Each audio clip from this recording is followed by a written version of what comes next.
안녕하세요. 오늘 세종사이버대 유통물리학과 물류관리사 특강 오늘 마지막 날입니다. 여러분들 하여튼 뭐 직장 다니랴 또 학업하랴 굉장히 수고가 많으신데 또 이렇게 특강까지 저녁 늦게 듣게 돼서 여러분들 정말로 수고가 많은 걸로 생각됩니다. 지금은 힘들지만 여러분들이 이런 과정을 거쳐서 뭐 자격증도 취득하고 물류에 대해서 잘 알아가면 나중에 여러분들 살아가는데 도움이 많이 될 것으로 생각을 하고요. 제가 오늘 말씀드릴 부분은 이제 화물 운송론인데, 뭐 화물 운송론은 여러분들이 이미 실생활에서도 많이 접하는 부분이 있고, 전체적인 물류 활동 중에서 가장 범위도 크고 이런 물류비 이런 측면에서 가장 비중이 큰 부분이 바로 화물 운송 부분입니다. 그래서 물류 분야에 종사하는 분들이라면 특히 화물 운송에 대해서는 잘 아시는 것이 중요하다고 생각을 하고요. 자, 지금부터 강의를 시작하도록 하겠습니다. 제가 오늘 말씀드릴 내용은 뭐 지난번에도 한번 말씀을 드렸습니다만, 물류관리사 시험이 10월 17일 날 있고요. 원서 접수가 6월 14일부터 18일까지 있습니다. 뭐 대부분은 아시겠습니다만 시험은 총 5과목인데 오전에 3과목, 오후에 2과목. 이제 오후에 보는 2과목이 물류관리사 시험의 당락을 결정하는 중요한 과목들이라고 얘기를 많이 하고 있습니다. 물류 관련 법규에서 이제 특히 젊은 학생들의 경우에는 과락을 맞아서 이제 합격을 못하는 친구들이 많이 있습니다. 다른 과목을 잘 보더라도 이 물류 관련 법규에서 40점을 맞지 못해서 이 물류관리사 시험에 합격하지 못하는 친구들을 많이 봤거든요. 그래서 여러분들도 만약 올해 물류관리사 시험을 보신다고 하면 물류 관련 법규, 그저께인가요? 홍선혜 교수님이 강의를 해주셨는데 그런 내용을 중심으로 잘 공부를 하시면 충분히 여러분들도 합격하실 수 있을 것으로 생각이 됩니다. 그리고 뭐 물류관리사 시험에 합격한다고 해서 반드시 취업하는 건 아닙니다만 기본 요건으로서 이제 물류기업이나 유통기업에 가신다고 그러면 물류관리사 자격증이 중요한 역할을 할 수도 있다. 이렇게 말씀드릴 수 있겠습니다. 다음은 이 화물운송론의 주요 출제 분야에 대해서 이제 16회부터 지금 24회까지를 보면 운송의 기초, 도로운송, 철도운송, 해상운송, 항공운송, 복합운송, 컨테이너운송 이렇게 쭉 있는데 도로운송과 또 수배송 합리화 이런 부분의 비중이 굉장히 높습니다. 그래서 여러분들이 이제 화물운송론을 공부하실 때 특히 도로운송 부분과 수배송 합리화 부분은 특히 이제 계산 문제가 최소 한 5문제 이상이 출제가 되고 있는데요. 뭐 계산 문제라고 미리 지레 겁먹고 안 푼다 이렇게 생각하지 마시고 기본적으로 핵심적인 그런 내용 부분만 이해하고 계시면 계산 문제도 여러분들이 점수를 따실 수 있는 부분이기 때문에 도로 운송과 이런 수배송 합리화 이 계산 문제도 여러분들이 잘 이해를 하실 수 있도록 공부를 하시면 되겠고, 기출 문제를 좀 몇 분 많이 풀어보시면 쉽게 여러분들이 접근하실 수 있을 거로 생각이 됩니다. 비슷한 유형의 문제들이 출제가 되고 있기 때문에 그 핵심 내용 이런 부분을 잘 파악하시면 되겠고, 그 다음에 이제 화물 운송에 특히 여러분들이 하셔야 될 부분은 철도 운송이 또 되겠습니다. 철도 부분은 다른 국제 물류론이나 이런 부분에서 출제가 안 되고 있기 때문에 철도 운송 부분도 좀 잘 아셔야 되고요. 그다음에 해상, 항공, 복합 운송, 컨테이너 운송 부분은 이제 이런 화물 운송론에서도 출제가 되지만 국제 물류론 이런 부분에서도 출제가 되고 있습니다. 그래서 이 화물 운송론 분야 부분에서 이런 부분도 좀 여러분들이 열심히 해 놓으시면 충분히 좋은 점수를 받을 수 있지 않을까 이렇게 생각을 하고요. 또 이런 물류관리사 시험에 이런 운송과 관련된 문제가 출제되기도 합니다만 국제무역사라든지 이런 무역 관련 분야에서도 이런 문제들이 출제가 되고 있기 때문에 어느 부분에서든지 여러분들이 공부를 충분히 해 놓으시면 다른 시험 부분에서도 좋은 점수를 받을 수 있지 않을까 이렇게 생각합니다. 그래서 오늘은 두 가지를 합쳐서 주요 부분에 대한 요약 설명하고 또 이제 그와 관련된 이런 기출 문제를 중심으로 오늘 강의를 진행을 하도록 하겠습니다. 화물운송론에서 이제 주로 출제되는 분야가 뭐 특별히 뭐 찍을 수는 없겠습니다만 제가 지금 정리해 놓은 이런 부분에서 이제 주로 그동안 문제들이 많이 출제됐다. 그래서 운송 일반 부분에서는 운송의 특성과 운송 수단별 특징과 비교, 그리고 운송 시장의 환경 변화와 대응 방안, 그리고 최근에 이런 그 친환경 운송이 굉장히 중시가 되고 있죠. 모달 시프트. 그래서 도로 중심에서 철도와 해운 쪽으로 운송을 전환하는 이런 부분에 대해서 여러분들이 관심을 가지고 공부할 필요가 있다. 그다음에 앞서 말씀드렸다시피 이 화물 운송론에서 이제 도로 운송은 굉장히 큰 비중을 차지하고 있고 중요한 부분입니다. 그래서 도로 운송은 이런 수배송 시스템의 특징과 비교, 또 공동 수배송의 장점과 어떤 전제 조건, 그다음에 운행 지표라든지 수배송 방법과 모델, 물류 네트워크, 그다음에 이제 콜드 체인. 콜드 체인은 여러분이 어떤 부분이 잘 아시죠? 주로 이제 우리가 얘기하는 이런 신선식품, 농수축산물의 그런 온도 관리를 생산지에서 채취한 이후부터 보관, 운송, 그리고 실제 유통, 그리고 이제 가정에 배달할 때까지 전체적인 이런 온도 관리가 시스템적으로 운영되는 부분인데요. 이런 부분이 굉장히 중시되고 있고 이런 수요가 날로 증가하고 있다 이렇게 말씀드릴 수 있겠습니다.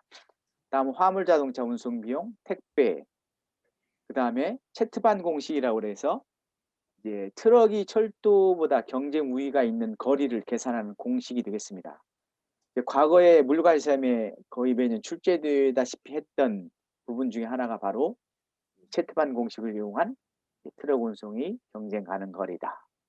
그다음에 화물 자동차 종류와 특징, 그다음에 차량 운행 관련 정보 시스템 이런 내용들이 그동안 출제됐던 부분이다. 이렇게 말씀드릴 수 있겠습니다. 다음은 철도 운송입니다.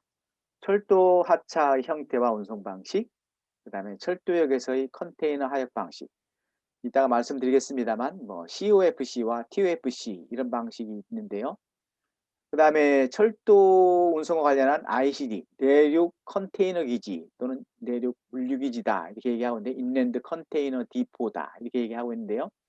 이런 기능과 특성 이런 부분들도 과거에 여러 차례 물류관 시험에 출제가 된 바가 있습니다.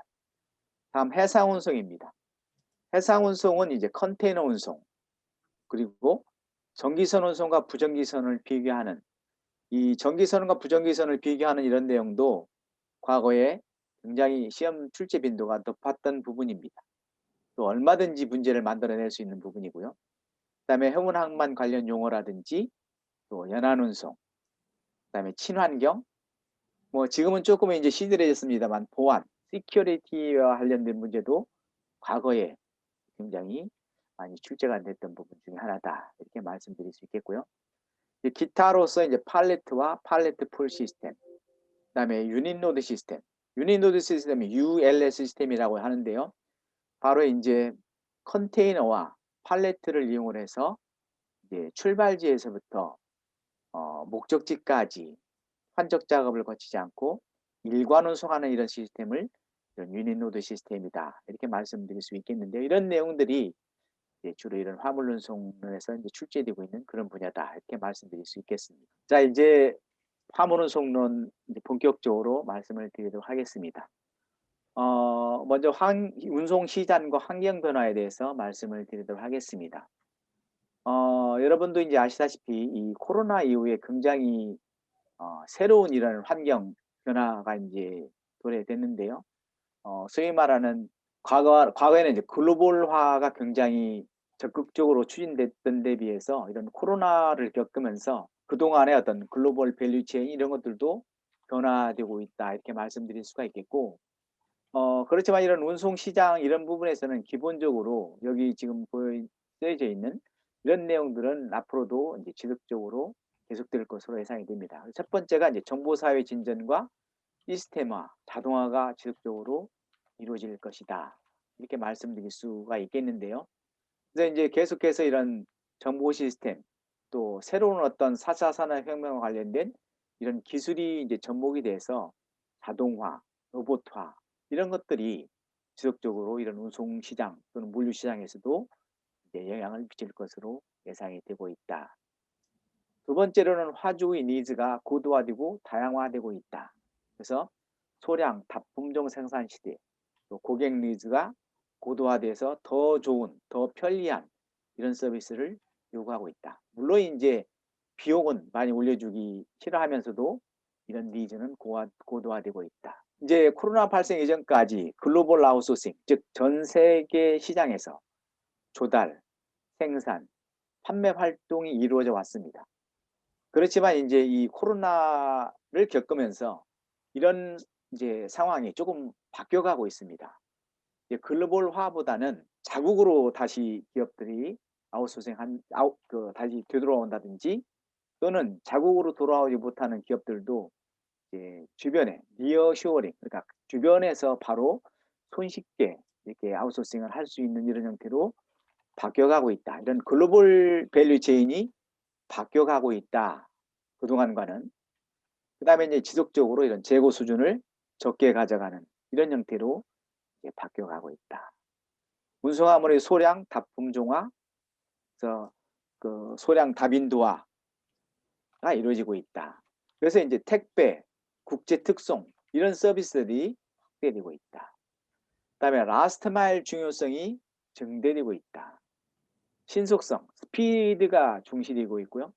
특히 이제 국내 전자상거래 또 전 세계적으로 해외 직구 또는 역직구 이런 것들이 이제 활발하게 확대되면서 이런 택배 화물이 증가하고 있고 뭐 당일 배송 또는 이길 배송과 같은 이런 신속한 서비스가 중시되고 있다. 특히 이제 작년부터 이런 코로나 사태 때문에 언택트 시대라고 하잖아요.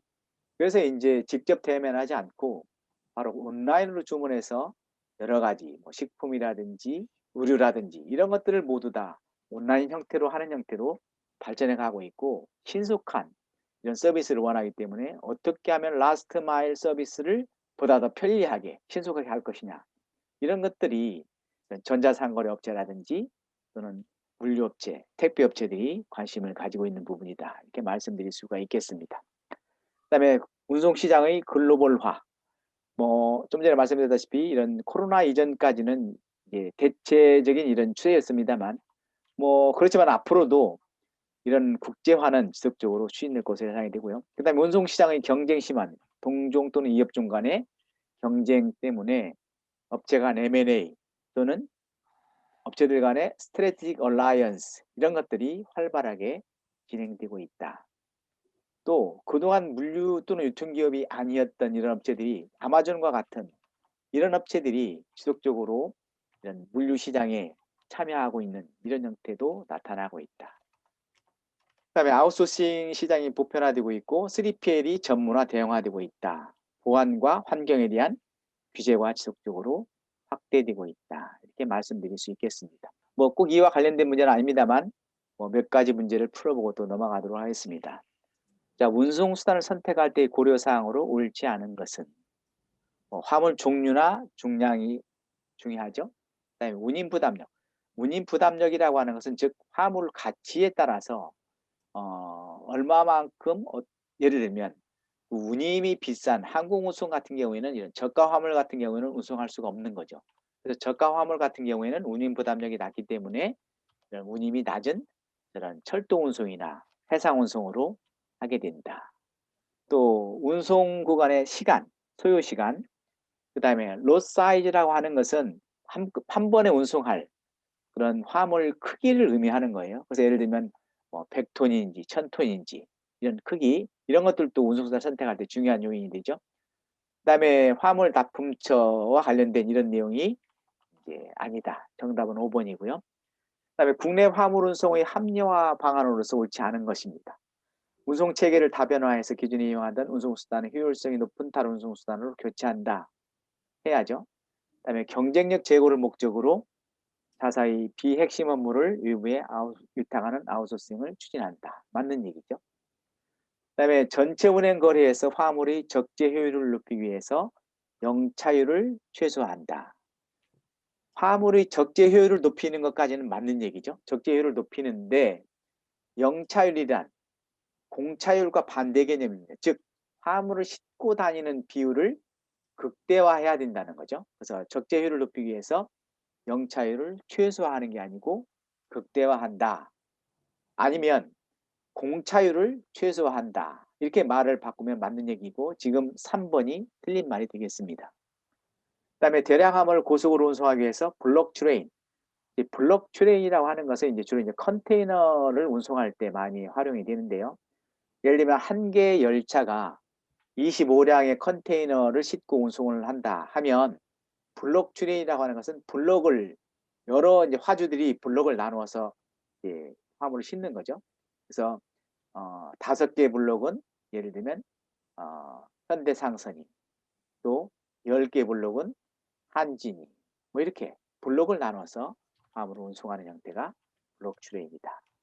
그다음에 운송 경로, 물류 거점, 운송 수단을 연계한 물류 네트워크를 구축한다. 맞는 얘기가 되겠습니다. 그다음에 화물 운송 서비스 특징으로 옳지 않은 것. 운송 수단으로 화물을 이동하는 순간에 운송 서비스가 창출되기 때문에 생산과 동시에 소비된다. 맞는 얘기죠. 그다음에 운임의 비중이 클 경우 운임 상승은 운송 수요를 감소시킨다. 그런 얘기죠. 맞는 얘기죠. 운임이 올라가면 아무래도 운송 수요가 줄어들게 된다. 물론 이제 고가 화물의 경우에는 운임이 상승하더라도, 예를 들면 고가 화물의 경우는 항공 운임이 인상이 된다고 하더라도 지속적으로 항공 운송을 이용하겠지만 일반적으로 운임 상승은 운송 수요를 감소시키는 경향이 있다. 이렇게 이해하시면 되겠고요. 그다음에 운송수단 중에서 기술적으로 대체 가능하다면 가장 저렴한 운송수단을 선택한다. 비용을 전가하기 위해서. 그다음에 운송 시기와 목적지에 따라 수요가 합해지고 이에 따라 운송 서비스 공급이 가능하다. 맞는 얘기가 되겠습니다. 자, 운송 수요는 많은 이질적인 개별 수요로 구성되어 있기 때문에 계획적이고 체계적인 특성이 있다. 그렇지 않죠. 답은 5번이고요. 그다음에 운송 효율화 측면에서 운송 수단과 비용 간의 관계에 관한 설명으로 옳지 않은 것은 운송수단을 선정 시 운송 비용과 제거 비용을 고려한다. 맞는 얘기입니다. 운송수단 선정할 때 보통 이제 운송 비용, 즉 운임과 운임을 보통 일반적으로 쉽게 생각할 수 있는데 재고 유지 비용이라고 하는 것은 스피드를 고려하는 거예요. 쉽게 예를 들면 항공 운송은 운임은 비싸지만 스피드가 빠르기 때문에 전 세계 이틀 만에 운송할 수 있잖아요.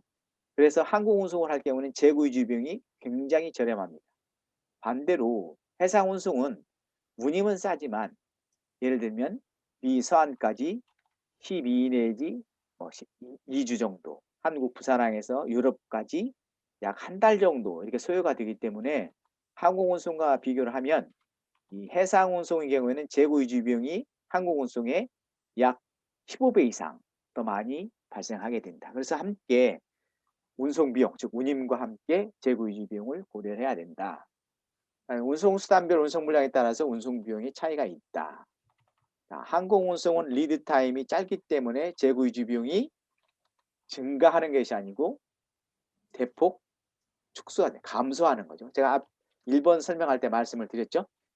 예, 항공 운송은 리드 타임이 짧기 때문에 재고 유지 비용이 해상 운송의 약 유럽 같은 경우는 15분의 1로 감소된다. 해상 운송 운송이 가지고 재고 비용이 증가한다. 앞서 말씀드린 내용이죠.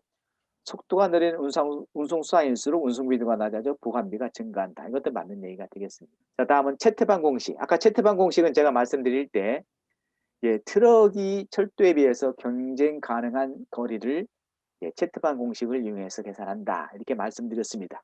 그래서 공식은 여기 나와 있다시피 분모의 트럭 톤키로당 운임 마이너스 철도의 톤키로당 운임 이렇게 하고요.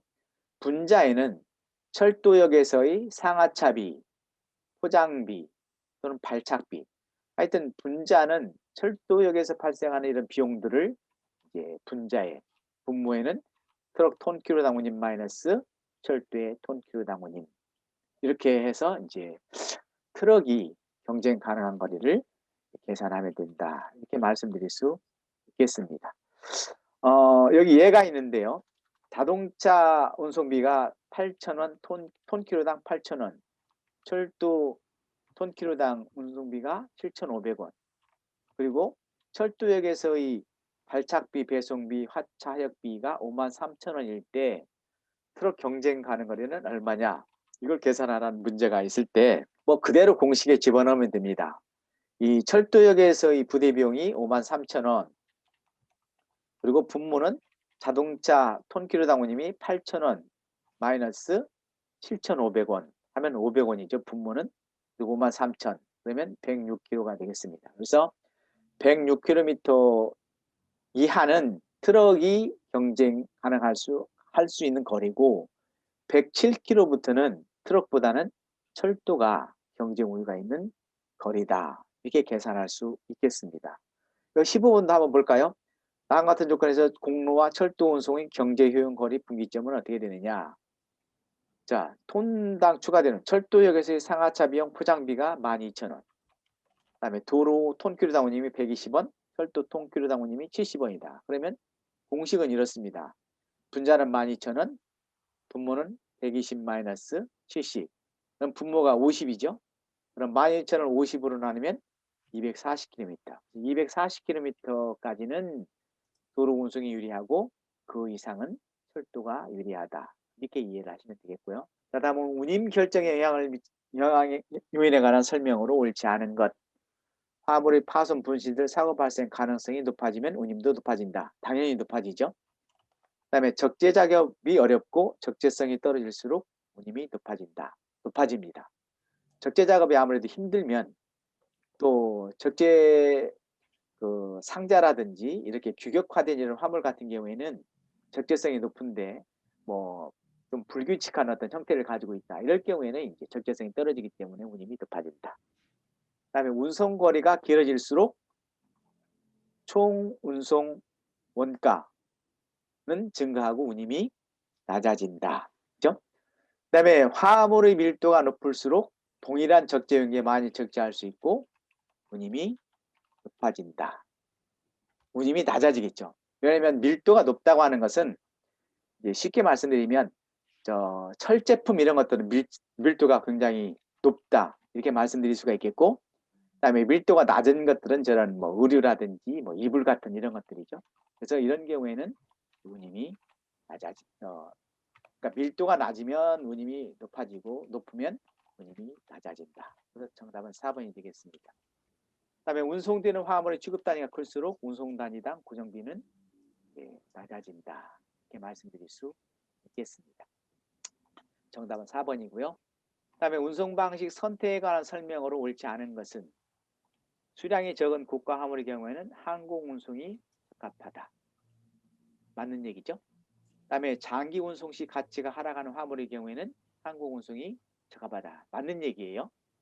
그러니까 해상 운송과 같이 운송 시간이 오래 걸리면 가치가 떨어지는, 특히 이제 저는 신선 화물 같은 경우가 그러겠죠. 이제 항공 운송이 필요하다는 것이고요. 그다음에 근거리 운송이나 중소량 화물의 경우에는 도로 운송이 적합하다. 맞는 얘기고요.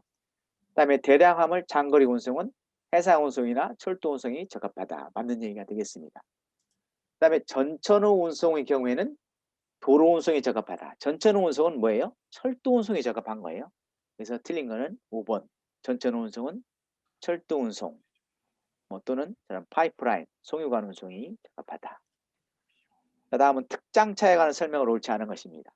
특장차를 전용으로 이용할 경우에 화물의 포장비가 절감이 된다.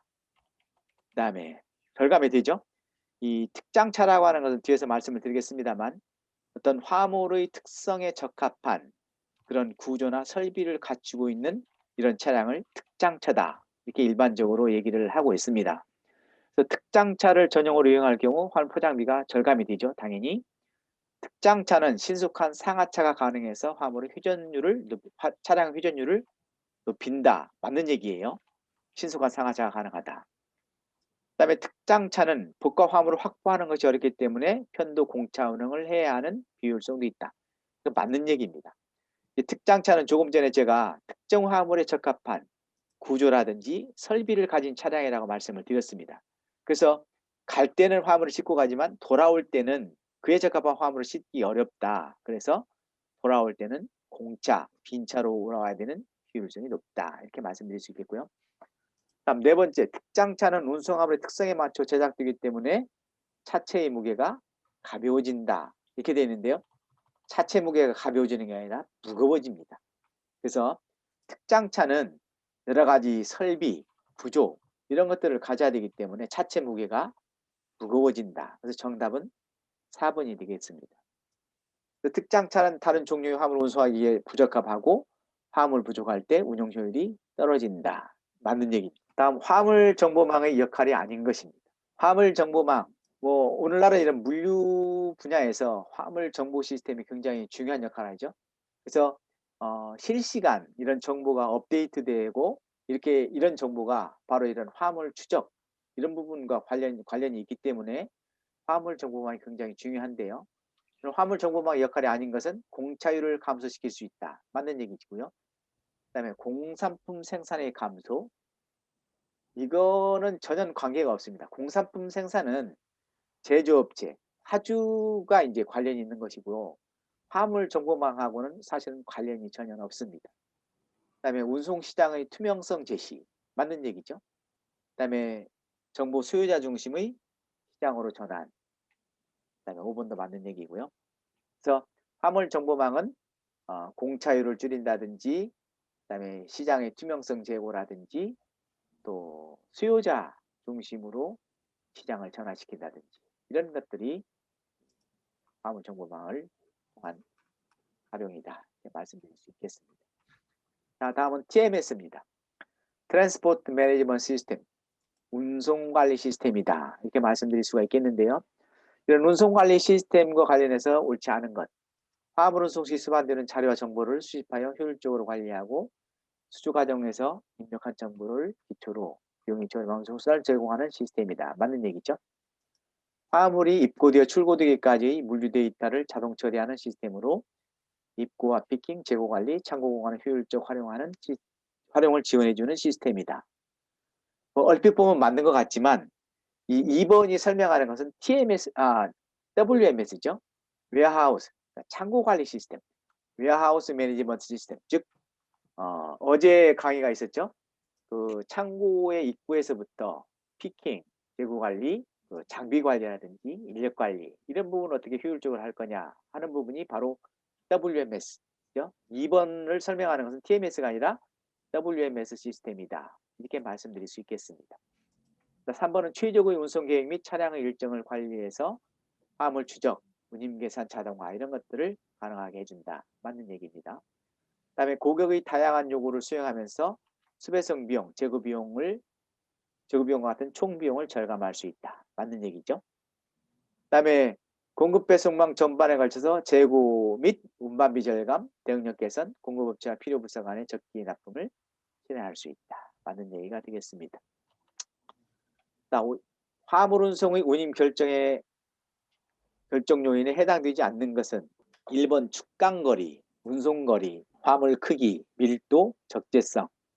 정답은 1번인데요. 1번은 글쎄요. 운임하고는 전혀 관계가 없습니다. 그러니까 화물 자동차의 앞바퀴라든지 앞바퀴와 뒷바퀴의 축간 거리는 물론 이제 화물 축간 거리에 따라서 뭐 화물 트럭의 적재 능력이라든지 뭐 이런 것들이 이제 적재 중량이라든지 이런 것들이 좀 달라질 수 있겠습니다만 운임하고는 전혀 관계없습니다. 운임과 관련된 거는 거리, 화물 크기, 화물 양, 그다음에 밀도, 적재성, 스토어빌리티라고 하는 것은 이제 아까 제가 얼핏 말씀을 드렸습니다만 그 상자나 팔레트 같은 경우에는 차곡차곡 이제 규격이기 때문에 잘 적재함에 쌓을 수가 있는데 그렇지 않은 화물 같은 경우에는 적재성이 떨어진다. 뭐 어떤 그 부정형의 이런 화물 같은 거를 이제 여러 개 실을 경우에는 적재성이 떨어지기 때문에 실질적으로 적재되는 화물량이 줄 수 있다. 그래서 이런 적재성도 스토어빌리티도 운임에 요인을 미친다. 그다음에 운송 시스템의 합리화를 위해서 검토해야 될 사항으로 옳지 않은 것. 트럭의 적재율을 향상시킨다. 맞는 얘기죠. 그다음에 공차율 극소화를 위해서 차량의 배송 빈도를 높인다. 얼핏 보면 맞는 것 같기도 한데요. 뭐 나머지 한번 보죠. 추이적 운송 수단을 선택한다. 맞는 얘기고요. 그다음에 최단 운송 루트를 개발한다. 맞는 얘기고요. 그다음에 물류기기를 개선하고 정보 시스템을 정비한다. 맞는 얘기입니다. 정답은 2번인데요. 공차율을 최소화하는 것까지는 맞아요. 맞는데 차량의 배송 빈도를 높인다. 이게 틀린 거죠. 물론 이제 오늘날 앞서 말씀드렸다시피 이런 스피드, 신속성을 중시를 하고 이런 온라인 거래 이런 것들이 확대됨에 따라서 차량 배송 빈도가 높아져야 되겠습니다만 공차율 극소화를 위해서 배송 빈도를 높인다는 것은 반대죠. 배송 빈도를 높이면 오히려 공차율이 늘어날 가능성이 높아지죠. 즉 배송 빈도를 높인다고 하는 것은 화물을 적게 실더라도 배송을 해야 되기 때문에 당연히 공차율은 증가할 가능성이 높다. 이렇게 이해를 하시면 되겠습니다. 자, 다음 화물 자동차 종류에 대해서 말씀을 드리도록 하겠습니다. 이제 화물 자동차 종류는 뭐 여러분들 일반적인 교과서를 보시면 다 이렇게 나와 있는 얘기인데요. 전용 화물 자동차는 일체형 화물 자동차, 분리형 화물 자동차. 여기서 일체형 화물 자동차라고 하는 것은 앞에 트랙터와 뒤에 트레일러로 분리되지 않는 차를 화물차를 일체형 화물 자동차다. 이렇게 얘기를 하고 있고, 그다음에 일체형 화물 자동차는 그러니까 트랙터와 뒤에 앞에 엔진이 달려 있고 운전자가 타는 부분을 트랙터, 뒤에 화물을 짐을 싣는 부분을 트레일러라 이렇게 엄격 이제 엄밀하게 구분이 되는데요. 일반적으로 일반인들은 그냥 추레라 하죠. 근데 엄밀하게는 앞에 그 엔진이 있는 부분은 트랙터, 뒤에 짐 싣는 부분은 트레일러 이렇게 구분이 되는 겁니다. 그래서 일체형 화물 자동차라고 하는 것은 이런 트랙터와 트레일러가 구분이 없이 그냥 한 몸체로 엔진과 뒤에 적재함이 함께 달려있는 화물 자동차를 일체형 화물 자동차, 분리형 화물차는 앞에 트랙터와 그러니까 견인 차량이 트랙터, 피견인 차량이 트레일러가 되겠습니다. 여기 이제 오른쪽에 조그맣게 보이는 이 그림이 바로 트레일러가 되겠고요. 그다음에 일체형 화물 자동차는 일반 화물차, 대형, 그다음에 전용 특장차, 그다음에 합리화 특장차. 합리화 특장차의 경우에는 상하차 합리화 또는 적재함 구조 합리화, 또 적재함 개폐 합리화 차량 이런 것들로 이제 구분이 된다. 이렇게 말씀드릴 수 있겠습니다. 그다음에 시스템 차량은 이 수압 바디와 이제 암롤 트럭이라고 있습니다. 이 수압 바디는 이제 그림이 작지만 이제 뒤에 다른 그림을 하나 다시 넣었는데요. 컨테이너 박스인데 이렇게 다리가 달려 있습니다. 그래서 이렇게 이제 물류센터 이런 데 작업을 할 때는 다리를 펴서 이렇게 박스를 세워놓고 작업을 하고, 만약에 이런 작업이 꺼내거나 넣는 작업이 다 끝났다 그러면 요 다리 사이에 이제 트랙터가 와가지고 요 사이로 이제 그 뒤에 트레일러를 집어넣어 가지고 화물을 적재했다든지 요거를 이제 싣고 이동할 수 있도록 되어 있는 차량이 이제 차량이 바로 이런 시스템 차량이다. 이렇게 말씀드릴 수 있겠습니다. 그다음에 이 트레일러에는 풀 트레일러, 세미 트레일러, 폴 트레일러가 있는데요.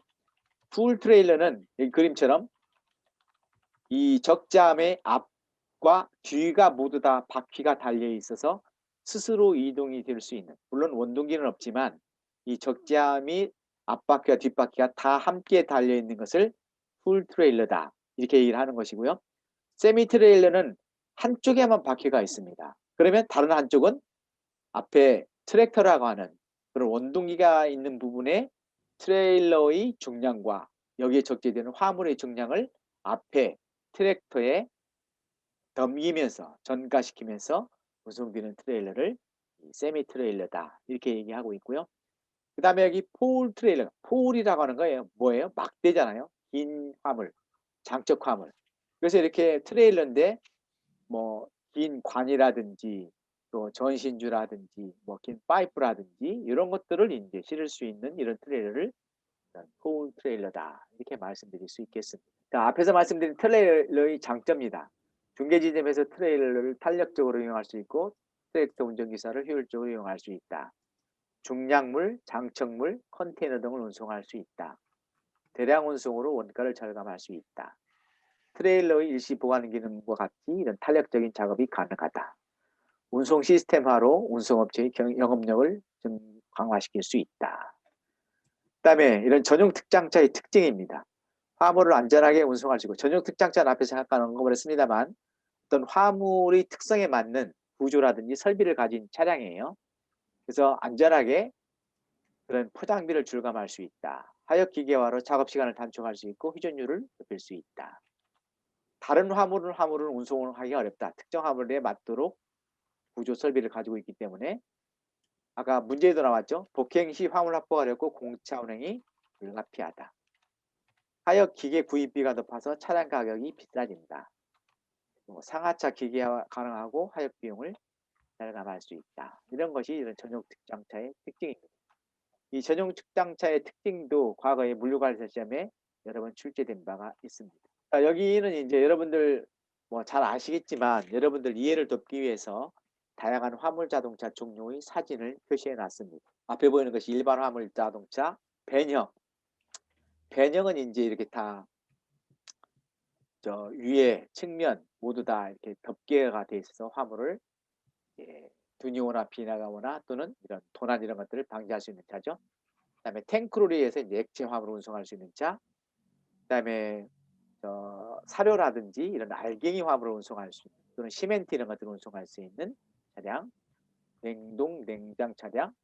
그다음에 트랜스포터라고 하는 일반 신차라든지 이런 승용차를 운송하는 이런 차량. 그다음에 리프트 게이트 트럭입니다. 리프트 게이트 트럭은 여기 보시는가요? 보이는가요?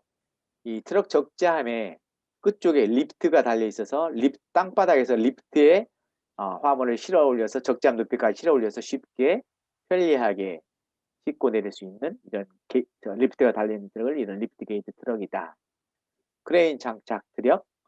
그다음에 이거는 적재대를 이렇게 기울여서 차가 고장났다든지 승용차 고장났다든지 이런 게 했을 때 아마 세이프 로더를 아마 많이 보셨을 거예요. 적재대를 기울여서 이런 승용차 이런 것들을 이제 싣고 내릴 수 있도록. 그다음에 컨버터블 적재함. 그죠? 이 적재함을 약간 이제 변형을 해서 할 수 있는 부분이죠. 그다음에 슬라이딩 도어. 도어가 옆으로 여닫을 수 있는. 그다음에 윙바디 트럭 여러분들 많이 보셨죠? 새 날개처럼 이런 적재함을 양옆으로 들어 올리고 내리는 트럭을 윙바디 트럭이다. 자, 아까 말씀드렸던 스왑바디가 되겠습니다. 스왑바디는 컨테이너에 이렇게 다리가 장착이 돼 있고 물류센터라든지 이런 작업할 때는 이렇게 다리를 받쳐서 여기서 이제 포크리프트 이런 데서 짐을 싣거나 내릴 수 있고요. 그다음에 이런 작업이 다 끝나면 아까 말씀드린 대로 트레일러가 이 안으로 들어가고 다리를 접어 올려서 다른 곳으로 이동을 하는. 우리나라에서는 이런 스왑바디가 많이 이용이 되고 있지 않습니다만 유럽이라든지 이런 데는 굉장히 많이 이용이 되고 있습니다. 이런 이 스왑바디의 장점은 뭐냐면 일반적으로 컨테이너는 그런 포크리프트라든지 리치 스태커와 같은 장비가 옆에서 도와줘야만이 이런 트레일러에 싣고 내리는 이런 작업이 가능한데 이 스왑바디의 경우에는 이렇게 다리가 있기 때문에 굳이 그런 하역 장비가 없더라도 충분히 이런 물류창고 이런 데서 이제 작업이 가능하다. 이런 장점이 있습니다. 그다음에 이게 앞롤 트럭과 아까 이제 스왑바디가 이런 시스템 차량이라고 말씀을 드렸는데요. 이 앞롤 트럭은 이런 청소 차량에서 많이 볼 수가 있습니다. 이 암을 이용해서 바로 이 쓰레기 적재함을 땅바닥에 내려놓기도 하고 또 쓰레기가 다 찼으면 이 팔을 뻗어서 이 옆으로 밑으로 팔을 뻗어서 이 쓰레기 적재함을 끌어올려서 이 적재대를 올려서 그러니까 스스로 이 암을 통해서 이 스스로 이 적재함을 내렸다가 올렸다 할 수 있는 이런 차량을 시스템 차량이다. 이렇게 얘기를 하고 있습니다. 그다음에 뭐 풀 트레일러. 풀 트레일러라고 하는 것은 뭐예요? 여기 풀이라고 하는 것은 FULL, 풀 트레일러예요. 그래서 이 트레일러가 두 대가 연결이 돼서 운행이 되는 이런 경우입니다. 그래서 이 사진처럼 트레일러 두 대가 이렇게 연결이 돼서 운송되는 이런 경우. 그다음에 평판 트레일러, 앞과 뒤가 모두 다 평평한 경우. 그다음에 컨테이너 셔시도 평판 트레일러와 거의 비슷한데 컨테이너 셔시의 특징은 뭐냐면 요 귀퉁이에 컨테이너가 이동하지 않도록 이탈하지 않도록 콘이라고 하는 것이 설치가 되어 있어요. 요 내구 뒤에. 그래서 요 컨테이너 박스가 요 콘이라고 약간 이렇게 뾰족 올라와 있는 요 귀퉁이에 딱 들어가면 요 콘이 이제 90도 중간에 잘라져 있어가지고 90도 이렇게 회전해서 컨테이너를 차체와 떨어지지 않도록 되어 있는 이런 장비가 장착이 되어 있는 차량이 바로 이런 컨테이너 샷이다. 이렇게 말씀드릴 수 있겠습니다. 그다음에 탱크 트레일러, 그다음에 저상 트레일러는 이제 중량 화물 같은 것들을 운송할 수 있도록 이 바퀴가 굉장히 낮게 이렇게 설치되어 있는 트레일러를 이런 저상 트레일러다. 이렇게 말씀드릴 수 있겠고요.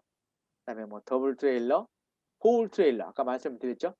폴이라고 하는 것은 POL입니다. 그래서 긴 어떤 이런 송유관 또 전신주와 같이 길이가 긴 이런 화물을 운송하는 트레일러다.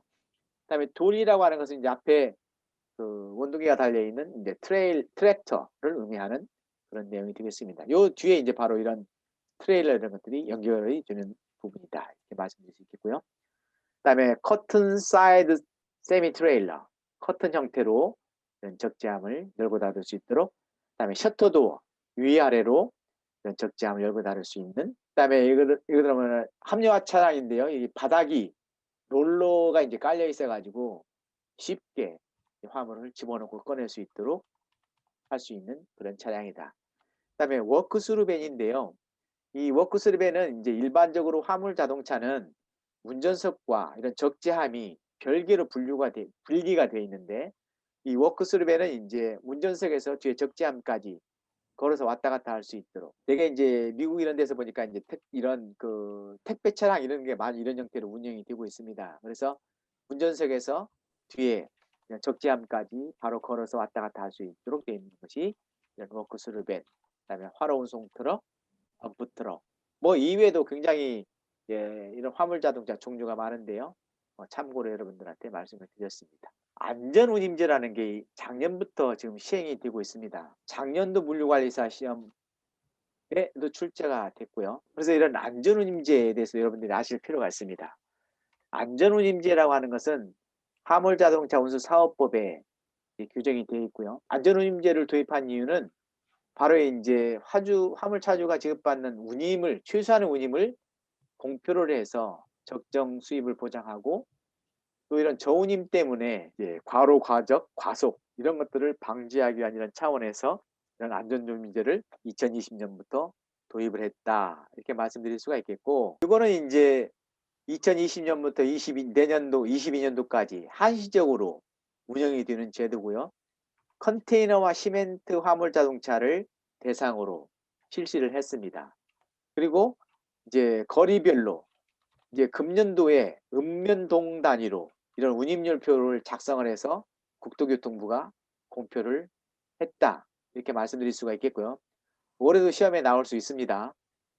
그 다음에 이런 안전운임제를 위반할 때 과태료 처분이 되는 안전운임과 안전운송 원가, 운임 산정에 참고할 수 있는 안전운송 원가로 두 가지로 구분이 된다. 이게 작년 시험에 나왔던 것이고요. 그 다음에 안전운임위원회는 총 13명이다. 그래서 공익대표위원 4명에다가 화주, 운수사업자, 화물차주 각각 3명씩. 그래서 운임안전위원회가 이 운임을 결정할 때 이런 다양한 이해관계자들이 참여를 해서 이 결정을 하게 되는데, 총 안전운임위원회는 13명으로 구성이 되어 있다. 공익대표 4명과 각각의 이해집단에 3명씩 해서 13명이다. 그 다음에 요게 이제 시험에 출제되는데요. 덤프트럭 컨테이너 경우 해당 구간 운임의 25%를 가산한다.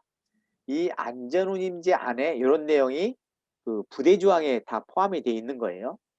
그래서 방사물질이, 이 기출문제에도 이런 문제가 이미 출제가 됐어요. 방사능 물질 적용 컨테이너는 구간 구간에 150%를 추가한다. 그다음에 위험물 유독물, 유해물질이 적재된 컨테이너는 해당 구간의 운임이 30%를 추가한다. 그다음에 화약류가 적재된 컨테이너는 해당 운임의 100%를 가산한다. 그다음에 탱크 컨테이너 유해물이 아닌 경우는 해당 구간의 30%를 가산한다. 그다음에 도로 통행에 제한을 받는 중량물, 활대품, 장척물 컨테이너는 운임의 20%를 추가한다. 그다음에 냉동 냉장 컨테이너는 30%를 추가한다. 뭐 이런 내용들이 있습니다. 그래서 뭐 이런 내용 같은 경우가 꼭 나온다는 보장은 없지만 시험에 출제될 수도 있다는 거죠. 그래서 이런 부분도 여러분들이 참고를 보시면 되겠습니다. 자, 앞서 좀 전에 말씀드린 트레일러라든지 이런 부분에 대해서 문제를 보도록 하겠습니다. 자, 트레일러 형상과 적재하게 적합한 화물의 연결이 옳지 않은 것. 형상식 트레일러는 일반 화물, 저상식 트레일러는 불도저, 중저상식 트레일러는 그냥 핫코일, 밴 트레일러는 중량 블록 화물, 오픈탑 트레일러는 고척 화물. 정답은 4번이에요. 밴 트레일러. 그러니까 지붕과 측면이 있는 곳에 중량 블록 화물을 싣는다. 이게 맞지 않는다는 거죠. 다음, 화물 자동차 운임 결정 시 고려사항으로 옳지 않은 것. 운송 거리는 연료비, 수리비, 타이어비 변동비에 영향을 주는 중요한 요소다. 맞는 얘기죠. 밀도가 높은 화물은 동일한 용적을 갖는 용기에 많은 화물을 적재해서 운송할 수 있다. 맞는 얘기고요.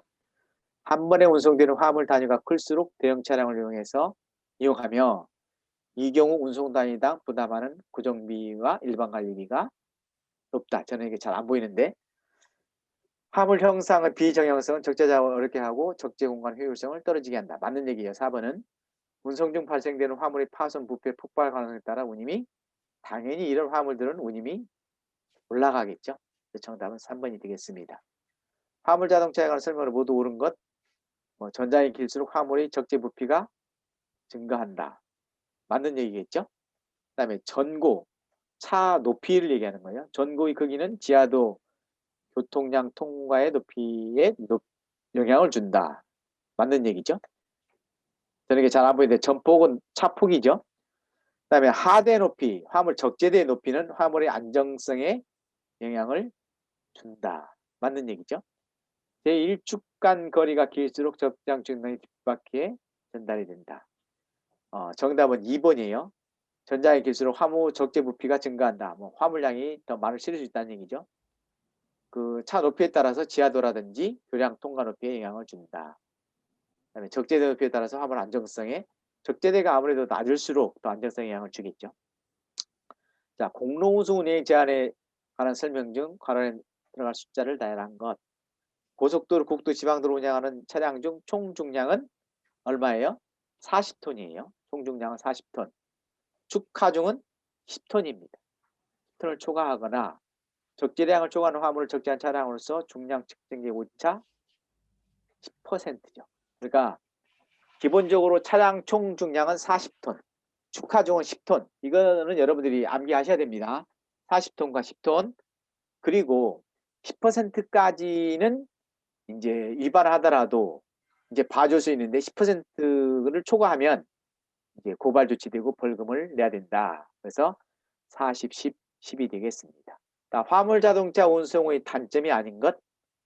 대량 화물 운송에 불리하다. 맞고요. 철도 운송에 비해서 운송 단가가 높고 맞고 에너지 효율성이 낮고 그다음에 화물 중량 제한이 많이 있죠.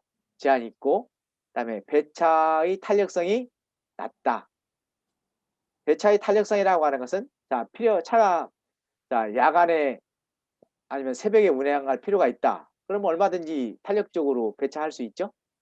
그다음에 휴일에 배차할 수 있나? 배차할 수 있죠.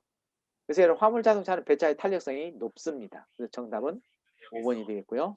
그다음에 화물 자동차 운수사업법 관련된 안전품목 운임으로 오른 것은 이게 이제 바로 작년 시험에 출제됐던 겁니다. 안전품목, 안전운임제. 정답은 앞에 나중에 여러분들 참고로 보시면 이제 탱크 컨테이너 오염물이 아닌 경우는 해당 구간 운임의 30%가 아니라 25%를 가산한다. 5번이 정답이 되겠습니다. 그다음에 화물 차량을 이용하여 운송할 때 발생되는 원가 항목적 고정비 성격을 고른 것은 여기서 이제 화물 자동차의 고정비는 이제 화물을 싣고 운송을 하든 안 하든 지속적으로 비용이 발생하는 것입니다. 그래서 이 고정비는 대체로 인건비, 기사 인건비, 그 다음에 세금과 공과, 감가상각비 이런 것들인데요. 운전기사 인건비, 고정비죠. 주차비 아니죠. 변동비죠.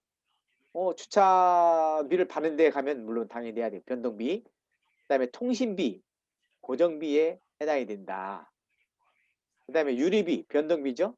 복리후생비, 당연히 인건비성에 가깝기 때문에 고정비에 해당이 되고 도로교통 통행료, 변동비에 해당이 되죠. 자, 다음은 화물자동차의 중량에 관한 설명으로 옳지 않은 것. 공차는 화물을 적재하지 않고 연료, 냉각수, 윤활유 등을 채우지 않은 상태의 화물 차량 중량을 말한다. 얼핏 보면 맞는 것 같이 맞는데요. 이렇게 연료, 냉각수, 윤활유가 없으면 차가 어떻게 돼요? 운행을 못하겠죠. 그래서 정답은 1번이에요. 공차는 화물을 적재하지 않았지만 연료, 냉각수, 윤활유 등이 정상적으로 차량을 운행하기에 적합한 형태를 유지하는 것을 의미한다. 나머지는 다 맞는 얘기가 되겠습니다. 시간 관계상 그냥 넘어가도록 하겠습니다. 자, 대형 목재, 대형 파이프의 체험관과 같은 장적 화물을 운송하기에 적합한 화물 자동차는 모터트럭, 세미트레일러, 폴트레일러, 풀트레일러, 더블트레일러. 정답은 폴 트레일러 아까 제가 강조해서 말씀드렸죠. 긴 막대를 운송할 수 있는 폴 트레일러다. 전용 특장차에 관한 설명으로 옳지 않은 것. 덤프트럭은 모래, 자갈 등의 적재물을 운송하고 적재함 높이를 경사지게 양하는 차량이다. 맞는 얘기죠? 분립체 수송차는 반도체 등을 진동 없이 운송하는 차량이다. 여기서 분립체 운송차라고 하는 것은 저런 사료와 같은 이런 알갱이 화물을 운송하는 차량이에요. 그래서 분립체 운송차는 저런 사료와 같은 벌크 화물을 운송하는 이런 차량이고요. 그다음에 반도체와 같은 이런 진동 없이 운송하는 차량은 무진동차라고 또 따로 있습니다. 무진동차. 예, 웨이퍼라든지 이런 반도체 이런 것을 운송하는 무진동차. 그다음에 액체 운송차는 탱크롤이죠. 탱크롤이. 그다음에 냉동차는 야채와 같은 온도 관리가 필요한 즉 콜드체인과 관련된 냉동, 냉장, 탑차가 이게 해당이 된다. 그다음에 레미콘 믹서 트럭은 적재함에 회전하는 드럼을 부착하고 생콩구에 섞어 운송하는 차량 맞는 얘기죠. 정답은 2번입니다. 도로 운송 효율성을 제고하기 위한 방안으로 옳지 않은 것. 개공 연기한 도로 운송이 구축돼야 되고요. 철도 연안 항공 운송이 적절한 역할 분담을 할 수 있어야 되고, 그다음에 운송업체의 소형화 독점화를 통해서 경쟁 체제 확립을 위한 기반을 조성해 줘야 된다. 정답은 3번인데요. 운송업체의 대형화, 소형화가 아니라 대형화를 해야 되고 독점화하면 안 되죠. 자유 경쟁을 통해서 경쟁 체제를 확립하고 이런 기반을 조성해 줘야 된다. 예, 정답은 3번이 되겠습니다. 자, 다음은 화물 자동차 운영 효율성 지표가 되겠습니다. 가동률은 영업일수분의 가동일수 또는 누적 차량 수분의 가동 차량 수로 계산을 한다. 그 다음에 실차율은 총 주행거리분의 적재거리 또는 누적 주행거리분의 실주행거리로 실차율을 계산할 수 있다. 그 다음에 회전율은 일정 기간 내에 이제 차량이 운행한 횟수, 예를 들면 뭐 서울과 대전 간 하루에 왕복하는 횟수 이런 것들 회전율이라고 하는 것이고요. 복화율은 돌아올 때 차량이 화물 자동차가 돌아올 때 그 화물을 싣고 돌아오는 비율을 복화율이다. 이렇게 얘기를 하고 있습니다. 자, 문제를 한번 볼까요? 화물 자동차 운영 효율성 지표에 관한 설명으로 옳지 않은 것은 영차율은 전체 운행거리 중에서 화물을 실제로 적재하지 않고 운행한 비율을 나타낸다. 이 뒤에 설명은 자 전체 운행거리 중에 실제 화물을 적재하지 않고 운행한 비율은 공차율이에요. 공차율. 이 설명은 공차율을 의미하는 것이고 이 영차율이라고 하는 것은 실제 화물을 적재하고 운행한 비율을 영차율이다. 이렇게 얘기하는 거죠. 그다음에 회전율은 차량이 일정 시간 내에 화물을 운송한 횟수. 그다음에 가동률은 일정 기간 동안 화물을 운송하거나 운송을 위해 운송한 일수.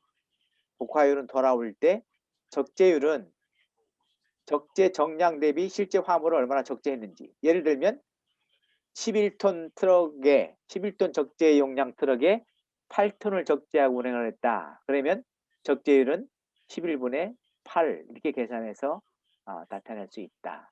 다음은 철도입니다. 철도 이제 화물 운송은 대량 화물과 소량 화물로 나눌 수가 있는데 대량 화물은 화차급과 컨테이너급으로 나눌 수가 있겠습니다. 화차급은 벌크 화물, 즉 시멘트, 석탄, 유류, 광석 같은 걸 운송하는 경우가 되겠고요. 컨테이너 취급은 컨테이너 화물을 화차 단위로 운송하는 이런 경우가 되겠습니다. 그다음에 소량 화물은 과거에는 운영이 됐지만 지금은 운영되지 않습니다. 과거에 수화물 또는 소화물 이런 것들이 이제 과거에 이용을 했습니다만 지금은 이런 택배 서비스가 워낙 잘 발달되어 있기 때문에 철도를 이용한 이런 수소화물은 거의 폐지됐다 이렇게 말씀드릴 수 있겠습니다. 다음 철도 운임입니다. 철도 운임은 철도역간 운임에다가 철도역에서의 발송료라든지 도착료, 기타 부대 운임을 더해서 계산하게 된다 이렇게 말씀드릴 수가 있겠고 그 다음에 일반 화물 화차급 운임은 거리 곱하기 1kg당 운임 곱하기 화물 중량 이렇게 세 가지를 곱해서 일반 화차 운임을 계산하게 된다. 예를 들면 저 충북에 있는 시멘트 공장에서 이 수도권에 있는 뭐 의왕 저 철도역까지 시멘트를 운송을 한다. 이랬을 경우에는 예를 들면 그 거리가 250km다. 그러면 250km 곱하기 톤키로당 운임이 45.9원 곱하기 1000톤을 운송했다. 그러면 1000을 곱해서 이제 계산할 수 있다는 것이고요. 그다음에 컨테이너 같은 경우에는 컨테이너 규격이 있습니다. 컨테이너가 20피트짜리도 있고 40피트짜리가 있는데 20피트냐 40피트냐에 따라서 이제 운임이 다르고 여기 다르죠. 예, 0이라고 하는 저 컨테이너냐. 저 컨테이너 같은 경우는 20피트가 되는 516원, 40피트가 되는 800원, 40피트는 946원.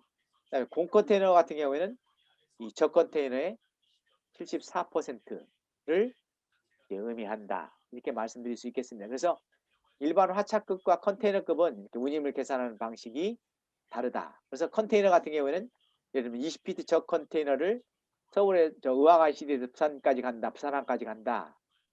그러면 자 20피트 저 컨테이너면 516원. 거리가 400km다. 그러면 516원 곱하기 400km 해서 약 21만 원이 20피트 저 컨테이너의 의왕ICD에서 부산까지의 운임이다. 이렇게 계산할 수 있겠습니다. 자, 철도 운송과 철도 운임입니다. 철도 화물 운송에 관한 설명으로 옳지 않은 것. 차급 운송이란 화물을 화차 단위로 운송하는 것을 의미합니다. 그래서 화차의 봉인 맞는 얘기죠. 화차의 봉인은 내용물 이상용물을 검증하기 위한 것으로 철도 운송인의 책임으로 해야 된다. 이제 화차 봉인은 이제 내용물 이상용물을 확인하는 이제 봉인은 이제 열쇠를 잠그는 것 같은데요. 철도 운송인의 책임이 아니라 화주 책임입니다. 화주가 자기가 화물을 적재하고 예를 들면 시멘트다 또는 석탄이다 유리다 이런 화물을 적재하고 자기 책임하에 이런 봉인을 해야 된다는 거죠. 그 다음에 화약류나 컨테이너 화물 적재 시간은 3시간 이내 전세열차란 특별히 전용으로 임대하는 것을 의미하는 것이고요. 정답은 2번이고요. 그 다음에 철도 컨테이너 방식인 COFC와 관한 옳지 않은 것. 컨테이너를 적재한 트레이를 철도 화차에 상차하거나 화차로부터 하차하는 것을 얼핏 보면 맞는 것 같죠? COFC란 뭐예요?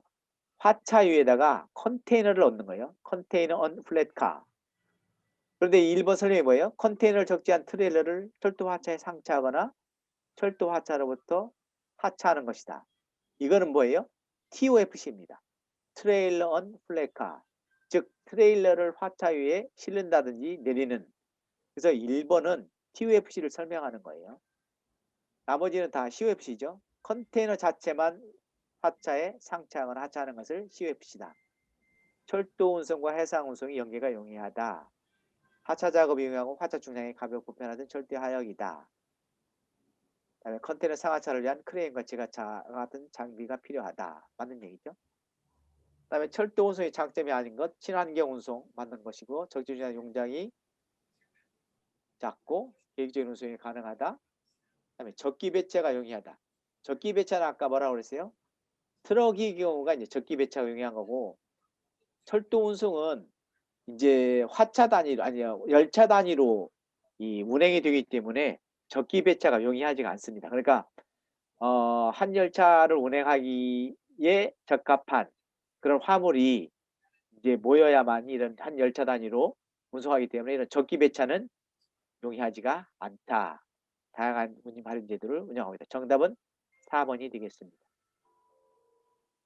자, TOFC 앞에서 문제가 먼저 나왔습니다만 TOFC는 트레일러 on flat car가 되겠습니다. 이런 사진에 나와 있다시피 이 화차 위에 컨테이너를 얹은 트레일러를 얹는 방식이 되겠고요. 그래서 이제 TOFC 방식은 피기백 방식과 캥거루 방식이 있는데 피기백 방식은 이 그림에서처럼 바로 이런 평평한 화차 위에 트레일러를 얹는 방식이 되겠고요. 캥거루 방식은 지금 제가 보여드리기 어렵습니다만 이게 화차에 포켓을 만들어 가지고 트레일러의 바퀴를 집어넣게 되어 있는 그런 화차 운행 방식이 이 캥거루 방식이 되겠습니다. 그러니까 캥거루 배에 그 새끼를 집어넣듯이 바로 이런 트레일러 바퀴를 이런 포켓을 만들어서 넣을 수 있도록 되어 있는 화차가 이런 캥거루 방식이다. 자, COFC 방식은 앞에서 말씀드렸다시피 이 평평한 화차에 컨테이너 박스를 얹는 방식이 되겠습니다. 그래서 이런 이 화차에 컨테이너 얹을 때 지게차 방식으로 얹는 거냐, 아니면 일반 크레인 또는 트랜스포 크레인 같이 이런 문형 크레인이 위에 아래로 매달릴 거냐.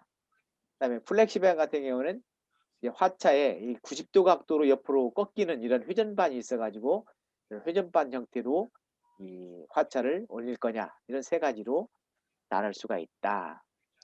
자, 화차의 컨테이너만 적재하는 방식은 뭐예요? 화차의 컨테이너만 캥거루 방식은 뭐예요? TOFC 방식이고, 플렉시밴 방식은 COFC 방식이라고 말씀드렸죠. 그 다음에 TOFC 방식은 앞에서 말씀드린 트레일러만 캥거루 방식과 같은 방식이고, COFC 방식. 그래서 이 화차의 컨테이너 만드는 방식은 5번이 되겠습니다. 니은과. 자, 다음은 항공운송입니다. 항공운송은 신속성, 안정성, 경제성, 야행성, 비계절성, 편도성 이런 것들이 있는데요. 위에 부분은 다 아시니까 야행성은 주로 항공화물은 주로 주간에 집하를 해서 야간에 운송하는 형태로 운영이 되고 있고요. 여기 비계절성이라고 하는 건 주로 이제 고가 화물, 긴급 화물, 또 반복적으로 이용하는 이런 화물의 경우에는 앞서 잠깐 말씀드렸다시피 운임이 설사 조금 인상이 되더라도 계속적으로 이런 항공운송을 이용하는 이런 성질을 이런 비계절성이다, 비탄력적이다, 이렇게 말씀드릴 수 있겠고요.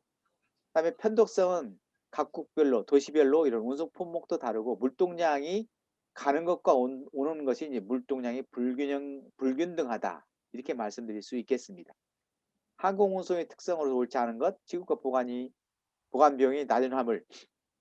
1번이 틀렸죠. 높은 화물이죠. 긴급 수요와 낚기가 임박한 화물, 중량과 부피에 비해서 고가 화물, 또 시간 흐름에 따라서 가치가 변동되는 화물, 그다음에 제품의 시장 경쟁 확보가 필요한 화물. 정답은 1번이 되겠습니다.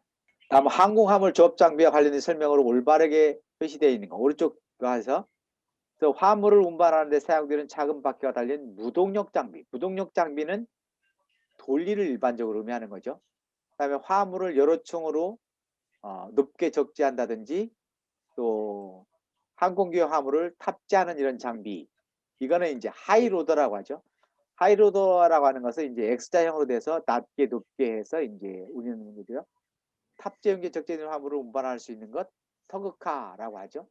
그다음에 화물 보관 또는 운반하는 데 사용되는 장비, 핸드리프트 잭이라고 볼 수 있겠고요. 정답은 1번이 되겠습니다. 그다음에 국제항공협약협정에 관한 설명을 옳지 않은 것. 항공협정이나 항공협상의 산출물로서 항공운송협정 또는 항공서비스협정이라고 합니다. 맞는 얘기고요. 국제항공에 관한 규제 체계는 양자간 규제와 다자간 규제로 나뉘고요. 항공협정은 바젤협정을 표준으로 해서 정의규정, 국내법 적용, 운임협정의 개정, 폐기에 관한 사항을 포함한다, 이렇게 되어 있는데요. 항공협정 중에 바젤협정이라는 건 없습니다. 바젤협정은 금융과 관련된 이런 협정이 있고요. 국제금융협정, 그리고 유해물질의 국제 간 이동과 관련된 이 협정이 이제 바젤협정이고, 항공협정에서는 바젤협정이라는 게 없습니다. 그래서 정답은 3번이고요. 그 다음에 하늘의 자유, freedom of the air라고 하는 이런 그 원칙은 시카고 조약에서 처음으로 명시됐다, 이렇게 말씀드릴 수 있겠고요. 다음에 설명되는 항공운임은 동일 구간이나 동일 상품에 계속적으로 반복되는 운송되는 상품에 적용되는 운임이다. 또 일정 구간에 반복되어 운송되는 특정 물량에 대해서 항공이용 촉진 확대를 이용 목적으로 활용되는 운임이다. 이거는 SCR이죠. Specific Commodity Rate다. 그래서 정답은 3번이 되겠습니다. 다음 항공운송, 화물운송 대리점에 해당되지 않는 것. 수출입 항공화물의 유치와 계약 체결, 대륙운송 주선, 그다음에 수출입 통관 대행, 그다음에 항공화물 부부 업무. 이런 1, 2, 4, 5는 모두 다 운송 대리점이 하고요. 운항 스케줄 관리는 항공사가 하는 거죠. 네, 정답은 3번이 되겠습니다. 다음은 항공화물 운임과 관련된 설명으로 옳은 것은 일반 화물은 최저 운임, 기본 운임, 중량 단계별 할인율로 구성되어 있다. 맞는 얘기고요. 기본 요율은 요율표에 M으로 표시된다. M이 아니라 M은 최저 운임을 얘기하는 것이고, 기본 요율은 n으로 표시합니다. 노멀에서 기본 요율은 요율표에 n으로 표시를 한다. 그러니까 기억번은 맞는 것이고 니은번은 틀렸고요. 항공우님은 프리페이드와 컬렉트 두 가지가 있다. 맞는 얘기가 되겠고요. 기본 요율은 45kg 미만 화물에 적용되는 요율로 일반 화물의 요율 기준된다. 맞는 얘기가 되겠습니다. 네. 그래서 기억이 맞고, 그다음에 니은은 틀렸고, 디귿이 맞고요. 그 다음에 니을이 맞습니다. 45kg. 그래서 정답은 4번이 되겠고요. 항공화물 운송장에 관한 설명으로 옳지 않은 것. 운송인 대학된 화물을 접수했다는 수령증 맞는 얘기고요. 송화인과의 운송계약 체결에 대한 문서 증명으로 사용할 수 없다. 사용할 수 있습니다. 정답은 2번이 되겠고요. 다음에 항공화물 운송에 필요한 지상 조업 장비 하나로 적재 작업에 관련된 항공화물의 단위 탑재 용기를 터미널에서 항공기까지 견인차에 이용되는 수평 이동 장비는 뭐예요? 덜리다. 이렇게 말씀드릴 수 있겠습니다. 항공화물님은 GCR, SCR 앞에서 말씀드렸던 SCR, TCR 이렇게 나오는데요. 할인 품목은 신문, 전기간행물, 책자, 빛, 수화물에 그다음에 할증화물은 생동물, 귀족물, 시체, 또 유골, 자동차, 스포츠카 이런 것들이죠. 이런 것들에 이제 적용이 된다. 그다음에 실중량으로 이제 이 운임을 측정하는데 이제 킬로그램은 0.5kg 단위로 그러니까 1kg, 1.5kg, 2kg 이렇게 이제 중량을 계산하고 파운드는 소수점 없이 1파운드, 2파운드 이렇게 계산한다는 거죠. 그다음에 항공우님은 중량과 용적 중에서 큰 쪽으로 항공사가 유리한 쪽으로 운임을 부과하는데 용적 중량이라는 게 있습니다. 용적 중량은 가로, 세로, 높이, 센티미터를 각각 곱하고 6,000 세제곱센티미터로 나눈 것을 1kg이다. 이렇게 계산한다는 거죠. 여러 번 물류관에서 시험에 출제됐던 그런 부분이 되겠습니다. 여기 지금 문제가 바로 나오죠. 이런 항공사 중량이 이렇게 있는데 가로, 세로 높이가 100cm, 45cm, 60cm 다 곱하고 6,000 세제곱센티미터로 나누는 거죠. 그래서 이걸 나누면 이제 45kg이 되는데요.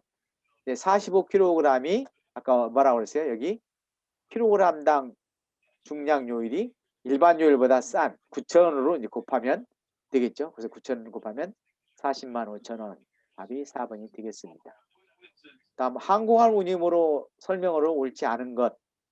동물 부속료 일반 요율보다 높은 운임으로 책정할 수 있다. 할인 요율은 특정 구간과 화물에 적용되는 요율로 일반 요율보다 낮게 측정된다. 표준 컨테이너는 일반 요율보다 낮은 요율이다. 그 다음에 정답은 5번인데요. 일반 요율은 일반 화물에 적용되는 요율로 중량만을 기준으로 운송 요율을 책정하는 것이 아니고 중량과 용적을 함께 고려해서 책정하게 된다. 이 내용이 되겠습니다.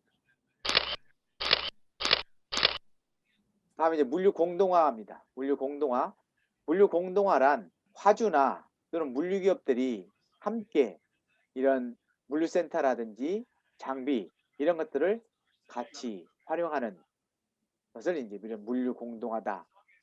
필요성은 이런 국토 면적이라든지 또 물동량, 소비자 요구 다양화라든지 이런 공동화 수배송의 이런 장점이 많기 때문에 이제 공차율 감소라든지 적재율 향상, 배송시간 단축 이런 것들 때문에 이제 공동화가 필요하다. 이렇게 말씀드릴 수 있겠고요.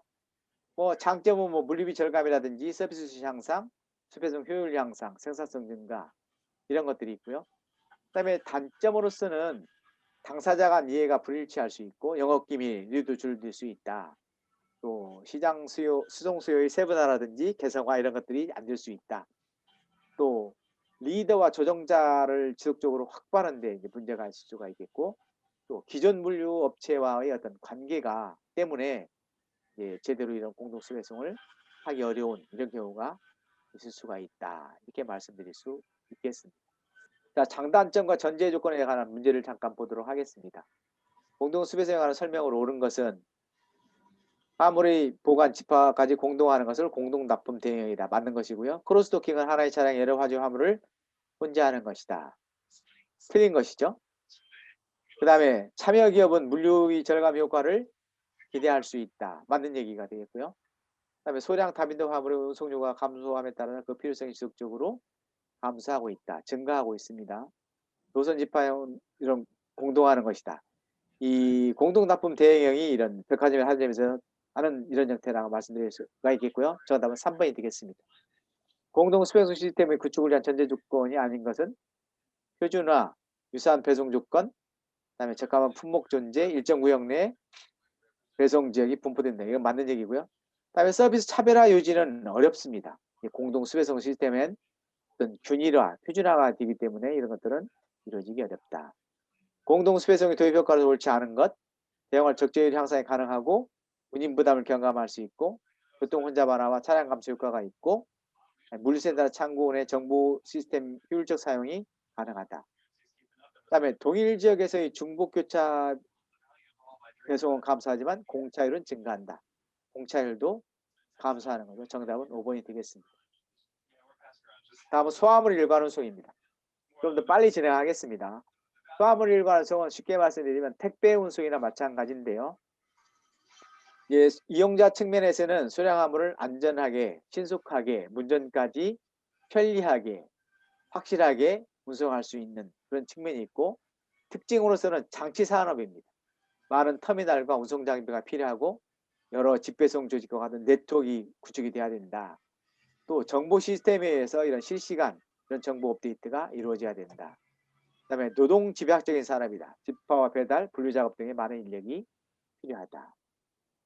그다음에 이 택배 소화물 운송 관련해서 이런 최근에 이런 표준 약관 이런 내용 문제가 자주 출제가 됐습니다. 약관에는 이런 운송물의 수탁 거절, 법적 취급 금지 품목이라든지 택배 회사가 또 표장이 불안전한 화물의 경우는 수탁을 거절할 수 있다. 배달 시는 요청하고 택배사가 수락한 기일, 지적 안 왔을 경우에는 일반 지역은 2일, 도산한 가정은 3일 내에 배달한다. 수화인이 부재할 때는 대리인이 반드시 수화인에게 통보를 하고 수화인 부재 시에는 방문 사실에 서면으로 고지를 해야 된다. 그다음에 화물 사고에 대한 책임입니다. 송화인이 화물을 인수한 시점부터 책임을 져야 되고요. 배송이 지연됐을 경우는 택배 요금이 50% 1일당 그다음에 그 200%까지 이제 배송 지연에 대해서 택배 회사가 보상할 수 있다. 파손 시에는 이제 수리를 하고요. 분실이나 수리 불가 화물의 경우에는 운송장 표시 가액으로 변상을 하도록 하고 있다. 이렇게 말씀드릴 수 있겠습니다. 자, 이런 택배 약관과 관련된 문제가 출제됐는데요. 택배 표준 약관의 운송자에 관한 설명으로 옳지 않은 것, 뭐 이런 주소라든지 이런 것들이 다 있어야 되고요. 그다음에 운임 기타 운송에 관한 비용 등 지급 방법을 사업 고객에게 교부를 해야 되고, 그다음에 운송물 가액을 기재하지 않을 경우에는 사업자가 손해배상할 경우 손해배상 한도는 50만 원이다. 그다음에 고객이 운송물의 가액에 따라 할증요금을 지급하는 경우에는 각 운송가액 차별 구간별 최저가액을 적용됨을 명시해 놓는다. 정답은 이게 틀린데 최저가가 아니라 아까 말씀드렸다시피 최고가가 되겠죠. 그다음에 고객은 운송물의 인도 예정 장소나 인도 예정을 스케줄해서 사업자에게 교부한다. 정답은 4번이고요. 택배 사업자가 택배 표준 약관에 근거해서 운송물을 수탁을 거절할 수 있는 경우가 아닌 것, 할 수 없는 경우죠. 재생 불가능한 계약서. 그다음에 시농업법인이 보낸 쌀 10kg. 이거는 운송 거절할 수가 없는 거죠. 그다음에 동물, 살아있는 동물, 애완견 이런 것들은 거절할 수 있는 거죠. 그다음에 금목걸이, 귀중품, 화약, 위험물 이런 것들도 거절할 수 있다. 그다음에 수배송 시스템, 특성 파악, 그다음에 질적 목표 설정, 그다음에 출하 부분의 특성 파악, 수요처별 특성 파악, 그다음에 수요처 운영 여건 파악, 그다음에 수입들 차종 판단, 배차 운영 계획, 기록 운송 계획 이런 것들 순서로 수배송 시스템을 설계를 해야 된다. 이렇게 말씀드릴 수 있겠고요. 자, 배송 계획의 종류가 이렇게 여러 가지가 있는데요. 이 부분도 과거에 여러 번 많이 출제가 됐습니다. 다이어그램 배송은 고객별로 이런 수주 피킹, 소팅, 시간표를 작성해서 계획적으로 실시하는 방법인데 배송 범위가 30km 이내, 하루에 1회, 2회 또는 1.5회 배송하는 방식이 다이어그램 배송이 되겠습니다. 그다음에 경로 배송은 배송 범위가 넓은 60km 이상으로 하루에 1일 1회 배송을 원칙으로 한다. 그 다음에 적합 배송은 숙련된 배차 담당자가 차량의 적재율을 기준으로 가장 적절한 배송 경로를 선정하는 방법이 되겠습니다. 다음 고정 다이어그램은 과거 통계치나 경험을 바탕으로 배송 경로나 시간을 정해놓고 적재 효율이 떨어지더라도 고객의 적시 배달과 업무 간편성을 중시해서 배송 차량을 고정적으로 운영하는 시스템이 고정 다이어그램이고요. 변동 다이어그램 시스템은 이런 컴퓨터 이런 것들을 활용을 해서 이제 적재나 운송 지시를 내리는 그런 시스템이 되겠고요. VSP라든지 스위트 또는 TSP 이런 기법 등이 적용이 되고 있다. 이렇게 말씀드릴 수 있겠습니다. 시간 관계상 바로 넘어가겠습니다. 다음은 수배송 계획 수립 원칙으로 옳은 것은 집화 배송은 따로 이루어지도록 한다. 이렇게 했는데 같이 해야 되죠. 자, 효율적인 수송 경로는 대형 차량보다 소형 차량으로 수배된다. 이거 틀린 말이죠. 대형 차량으로 해야 된다. 효율적인 수송 경로는. 그다음에 배송 지역의 범위가 넓을 경우 운행 경로 계획은 물류센터에서부터 가까운 지역부터 수립하는 것이 아니라 먼 데서부터 수립해야 된다. 그다음에 배송 날짜가 다른 경우에는 경유지를 이제 따로 구분해서 한다. 그러니까 예를 들면 금요일 배송지는 금요일 배송지끼리, 목요일 배송지는 목요일 배송지끼리로 따로 구분해야 된다는 거 맞는 얘기죠. 배송 경로는 교차되지 않도록 두물방울 형태로 해야 된다. 정답은 4번이겠고요. 수배송 시스템 설계 시 고려 요소에 해당되지 않는 것, 리드타임, 적재율, 회전율, 차량 운행 대수 다 고려를 해야 되고요. 안전 수유량은 필요 없다는 얘기가 되겠습니다. 자, 다음은 수배송 시스템을 합리적으로 설계하기 위한 요건과 분석 기법에 대한 설명으로 옳지 않은 것. 루트 배송 기법은 다수의 소비자에게 소량 배송하기 적합한 시스템으로 비교적 광범위한 지역을 경로 배송 방법입니다. 맞는 얘기고요. TSP 기법은 차량이 배송 지역을 배송센터 돌아올 때까지 돌아오는 시간, 거리를 최소화하기 기법이다. 맞는 것이고요. 다이어그램 배송은 차량의 효율적 활용을 위해서 배송 화물 양이나 배송처 거리, 배송시가 도로 상황을 고려해서 미리 배송을 결정하는 방식. 맞는 얘기고요. 변동 다이어그램은 과거 통계 경험에 의해서 배송 경로와 시각을 정해놓고 적시 배달을 중시하는 시스템이다. 이게 틀린 거죠. 고정 다이어그램. 변동 다이어그램은 수입, TSP 이런 기법이다. 정답은 4번이 되겠습니다. 앞서 말씀드린 내용을 참고해 주시면 되겠고요. 자, 다음은 유통센터에서 납품처 AB까지 배송 시간을 45분 각각 45분 55분이고 납품처 A에서 B까지 배송 시간은 25분이다. 기존의 방식은 A를 갔다 왔다 하고 다시 B를 갔다 왔다 하는 이런 형태.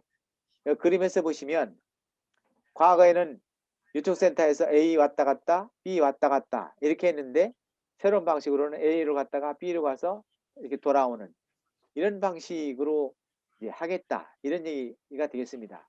이렇게 했을 때 세이빙이 얼마나 되느냐 이런 얘기죠. 그래서 이제 유통센터하고 A가 45분 유통센터하고 B가 55분 이렇게 왕복으로 왔다 갔다 하면 뭐예요? 100분이 2배가 되면 200분이 되겠죠.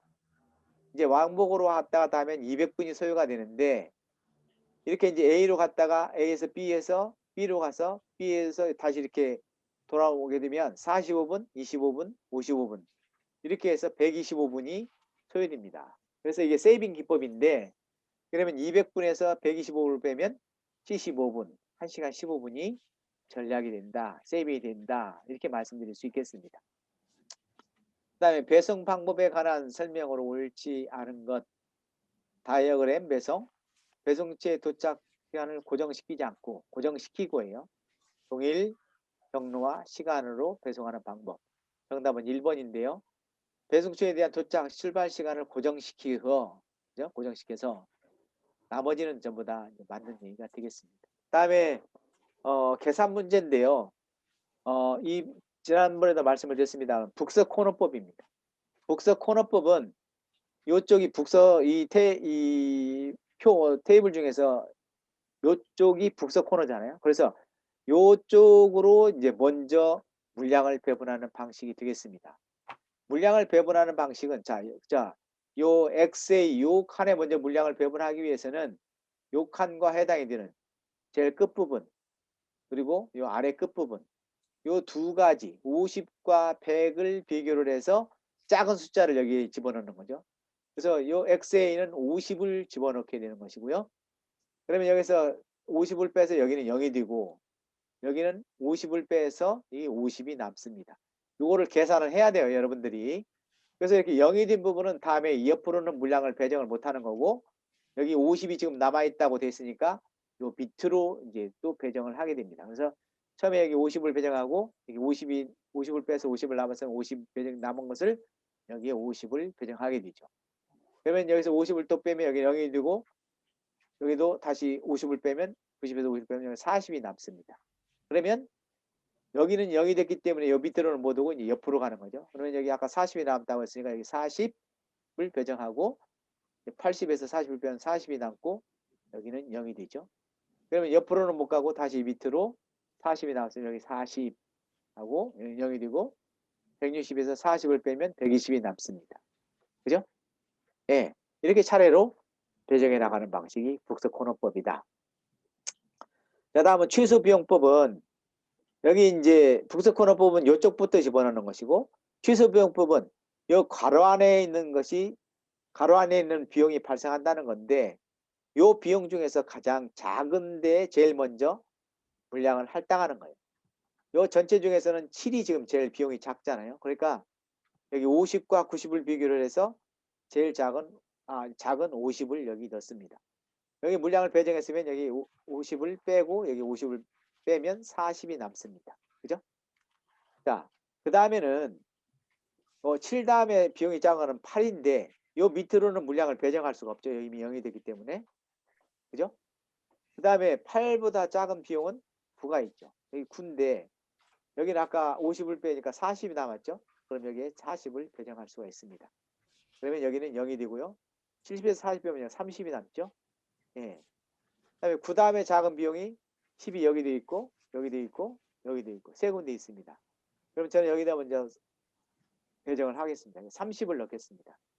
아까 여기 40을 해서 여기 이제 30이 남았는데 여기 30을 배정하면 여기는 0이 되고 여기는 130이 남습니다. 그 다음에 여기는 아까 0이 됐죠. 뺐으니까 0이 됐고 이 부분은 여러분이 실제로 직접 해보면 되겠고 하여튼 취소 비용법은 비용이 작은 데부터 물량을 배정해 나가는 이런 방식이다. 자, 보겔 추정법은 최근에 이제 문제가 계속 출제가 됐었는데요. 요 기회비용이라는 걸 계산하는 그 방식이 되겠습니다. 기회비용. 그래서 기회비용은 여기 비용 숫자 중에서 제일 작은 거에서 그 다음 작은 숫자 비용을 뺀 게 기회비용이 됩니다. 그래서 요 X축에서는 2가 제일 작고 그 다음 작은 게 18입니다. 그래서 16이 기회비용이다. 18에서 2를 빼고 그 다음에 여기 24, 16, 20, 38에서는 제일 작은 게 16이고 그 다음이 20이니까 4다. 20에서 16. 그 다음에 요 Z축은 제일 작은 게 4고 그 다음에 24다. 그러면 20이다. 그 다음에 A의 경우에는 4와 18이죠. 그러면 14. B의 경우에는 2와 16. 그래서 14. C의 경우에는 20과 30. 그래서 10이 된다. D의 경우에는 22와 38. 그래서 16이 된다. 이렇게 이제 기회비용을 각각 다 계산합니다. 그러면은 기회비용이 뭐 16, 4, 20, 16, 10, 14, 14. 이렇게 쭉 기회비용이 나오는데 이 중에서 기회비용을 계산해서 기회비용이 제일 큰 데 중에서 제일 비용이 작은데 여기에 먼저 물량을 배정하는 거예요. 그래서 여기에 얼마를 배정해요? 120과 60을 비교해서 작은 60을 먼저 배정을 합니다. 그러면 120에서 60 빼면 60이 남고 여기는 0이 됩니다. 이 보겔 추정법에서 여러분들이 유의해야 될 부분은 뭐냐면 이렇게 여기서 물량을 배정해서 0이 되면 요 칸은 없애고 지우고 다시 기회비용을 계산해야 된다는 거예요. 예를 들면 여기에 만약에 60이라는 물량을 배정했다. 그러면 여기 0이 되거든요. 그러면 요 Z축을 딱 다 지우면 어떻게 돼요? 기회비용이 18과 24에서 아까 14였는데 이게 6이 된다는 얘기고요. 요거는 그대로네요. 요것도 요 부분이 없어지니까 기회비용이 16. 요것도 16. 이게 다시 기회비용을 다시 계산해서 또 가장 큰데 기회비용을 이제 계산해서 계산을 해야 된다 하는 내용이 되겠습니다. 그다음에 최대 운송량 계획에서는 여기 이제 S에서부터 F까지 이런 파이프라인이 구성이 됐을 때 예를 들면 SADF 구간에서는 흐를 수 있는 최대 유량은 요 구간에서 제일 작은 숫자가 최대로 흐를 수 있는 유량이 되겠습니다. 그래서 6, 2, 5에서는 2라고 하는 물량이 최대로 흐를 수 있는 물량이다.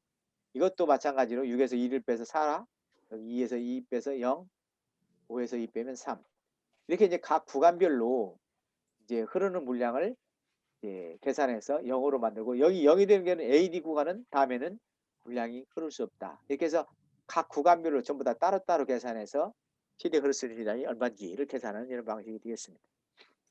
그다음에 최소 걸침 나무법은 이제 이렇게 A, B, C, D, E, F, G라고 하는 이런 7개 구간이 있는데 뭐 전기 노선이라든지 송유관이라든지 이런 걸 건설할 때 이 차례대로는 아니라도 어딘가와는 반드시 연결되는 그런 네트워크를 구성을 할 때 최소 거리를 계산하는 이런 방식이 바로 이런 최소 걸침 나무법이다. 이 부분도 이제 심심찮게 물류관리사 시험에 출제되고 있다. 이렇게 말씀드릴 수 있겠고요. 실제 계산 문제를 바로 보도록 하겠습니다. 자, 이렇게 세개 수요지와 공급지가 있는 운송 문제에서 최소 비용법을 적용해서 이제 계산해라 하는 내용이 되겠습니다. 이제 이 표를 가지고 최소 비용법으로 총 비용을 운송 비용을 계산해라 이렇게 이런 문제죠. 그래서 이제 최소 비용이 제일 비용이 작은 데가 어디예요? 5원이죠. 그럼 여기에 물량을 먼저 배정하는 거예요. 이제 그 표가 이건데 이 풀이하는 표가 1번에 이제 500톤과 600톤을 비교해서 500톤 이렇게 했죠. 그러면 여기 500에서 0이 되고 여기 600에서 500을 빼면 100이 남죠. 그러면 100을 써놓고 다음에 5 다음에 두 번째로 작은 비용이 어디예요? 8원이죠. 그러면 여기 2번이야. 그래서 여기 2번이에요. 그래서 이제 700과 500을 비교해서 작은 500을 배정을 했습니다. 그러면 여기는 500 빼서 0이 되고 여기는 500을 빼서 200이 남게 되죠. 그죠? 자, 다음은 8월 다음에 작은 비용은 10원이죠. 여기 있습니다. 그래서 이 부분은 이제 700과 1000을 비교해서 작은 700을 배정을 했습니다. 그래서 700을 배정하면 여기는 0이 되고 여기는 300이 남습니다. 그죠? 자, 10원이 또 여기 있는데 여기는 이미 아까 0이 됐기 때문에 배정을 할 수가 없습니다. 자, 다음은 10 다음에 15원이죠. 근데 15원이 지금 여기 위도 있고 아래도 있는데 여기도 700이 이미 배정이 됐기 때문에 0이라서 배정할 수가 없습니다. 자, 15 다음에 이제 20원이 작죠. 20원이 작은데 아까 이제 여기 300이 남았었는데요. 300이 남았었고 여기에 이제 아까 700에서 500에서 200이 남았었습니다.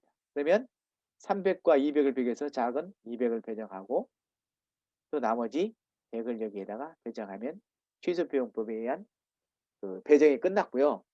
총 운송 비용은 이 비용과 배정한 물량을 각각 곱해서 전부 다 더하면 됩니다. 그래서 어떻게 돼요? 500과 5원, 8과 500원, 그다음에 10과 700, 그다음에 20과 200, 25와 100. 이걸 다 더해서 계산하면 된다. 자, 다음은 최단 경로를 산출하는 이런 문제가 되겠습니다. 요거는 이제 조금 힘들더라도 여러분들이 다 계산해야 돼요. SADG 요 4, 5, 6에서는 제일 흐를 수 있는 물량이 4가 되죠. 그다음에 SBEG 죠? 이거는 6, 4, 5 이것도 흐를 수 있는 최대 유량이 4가 되겠습니다. 그다음에 SCHG 요 SCHG 경우에는 최대 흐를 수 있는 유량이 얼마예요? 5가 되죠? 5, 8이니까 5가 되고요. 이제 이렇게 해서 0이 된 데는 한번 0이 된 데는 흐를 수가 없다고 제가 말씀드렸습니다. 그래서 SA도 흐를 수가 없고 SC도 흐를 수가 없고 유일하게 흐를 수 있는 부분이 지금 SB 요 구간인데 요 구간은 지금 이제 최대로 흐를 수 있는 앞에 4가 흘렀기 때문에 여기 2가 남았어요. 그러면 여기 2가 남고 SB, C로 와서 EG로 해서 1이 흐를 수가 있습니다. 그래서 총 유량은 얼마예요? 예, 이거 다 더하면 14가 되죠. 예, 3번이 되겠습니다. 그러니까 어렵다고 생각하면 어려운데 전혀 어렵지가 않습니다. 여러분들이 정확하게 알면. 그다음에 이 부분 앞에서 나왔던 문제죠. 그 세이빙 기법. 뭐 왕복하는 것보다 이렇게 돌아오는 것이 더 거리가 비용이 단축이 된다 하는 내용이 되겠고요. 그다음에 여기 73번은 뭐 똑같은 문제니까 78번은 넘어가겠고요. C의 공급량 20톤의 운송 비용이 얼마냐? 요거는 이제 보겔 추정법과 관련된 그런 문제가 되겠습니다. 아까 말씀드렸다시피 기회비용을 계산해야 돼요. 기회비용. A축의 기회비용이 뭐예요? 7, 8, 10, 7, 8이니까 8에 7 빼면 1이고요. 그다음에 B의 경우에는 10, 14에서 4가 되겠고 C 같은 경우에는 5에서 11을 빼면 7이 되겠습니다. 그죠? 그다음에 X 같은 경우에는 10에서 5를 빼면 5가 되고 Y 같은 경우에는 10에서 7을 빼면 3. G 같은 경우에는 8에서 12에서 8 빼면 4. 그죠? 5, 3, 4, 1, 4, 7. 요 세 개, 이게 이 중에서 가장 기업이 큰 데가 7이죠. 7. 그러면 7, 요 기업이 큰 중에서 비용이 제일 작은 여기에 먼저 물량을 배정하는 거예요. 그래서 여기는 15와 20톤을 비교해서 15를 비교하는 그런 내용이 되겠습니다. 그 다음에 두 번째로는 아까 말씀드린 대로 이렇게 0이 되면은 지워야 된다고 말씀드렸죠. 여기 15를 해서 이 X축이 지워지게 됩니다. 이 물량을 배정하면. 그러면 다시 계산해야 된다고 그랬죠. 뭐 똑같네요. 여기는 25에서 12를 빼면 13이 나죠. 기회비용이 13.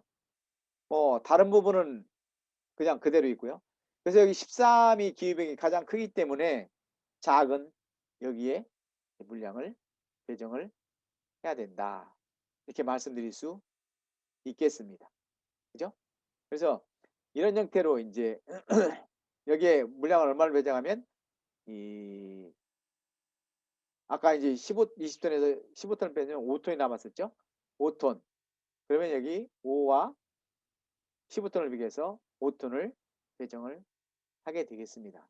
그래서 이제 C 같은 경우에는 이제 물량이 다 배정이 끝났잖아요. 5 곱하기 15, 12 곱하기 5. 그래서 이제 135원이 정답이다. 이렇게 말씀드릴 수가 있겠고, 하여튼 이 보겔 추정법은 그렇게 쉽지는 않기 때문에 여러분들이 문제를 반복적으로 풀어보는 방법밖에 없다. 이렇게 말씀드릴 수 있겠습니다. 북서 코너법입니다. 북서 코너법은 가장 쉬운 방법이죠. 북서 쪽부터. 자, 15와 20톤을 비교해서 15톤을 집어넣고요. 그러면 15톤 0이고 15에서 빼면 5 남죠. 5가 1이 왔죠. 5톤을 집어넣고 그러면 여기는 0이 되고 여기는 15가 남습니다. 그러면 15 남은 것을 여기 밑으로 와서 15톤이 들어가고 여기 15톤을 빼면 2톤이 남죠. 그러면 2톤이 여기 들어갔고 12톤에서 2톤 뺀 10톤. 요 각각을 곱한 것이 그러니까 4 곱하기 15, 6 곱하기 5, 4 곱하기 15 해서 더한 게 234다. 너무 쉽습니다. 원유를 공급할 수 있는 가장 짧은 송유관. 요거는 이제 최소 걸침나무예요. 최소 걸침나무. 이제 어딘가에 한 번만 걸치면 되고 빠지지 않고 걸치면 되고 이제 가장 거리가 짧은 것. 그래서 이제 저는 S에서부터 거리가 3, 4, 5 중에서 짧은 여기서 SA로 갔습니다. A로 갔고 A에서 또 3, 5, 2 짧은 데를 먼저 가서 B로 왔죠. B로 왔고 그죠? 그다음에 B에서는 5나 이제 4가 있는데 저 작은 4로 이제 C로 왔습니다. 그리고 C에서는 F로 왔고요. 그다음에 F에서는 2로 왔습니다. 2로 거리가 짧은 이렇게 왔습니다. 이렇게 왔고 이제 저는 이제 이런 형태로 이제 문제를 풀었고 다음에 나머지 이제 요 D와 G가 남았는데 어디서 연결하는 게 거리가 짧으냐?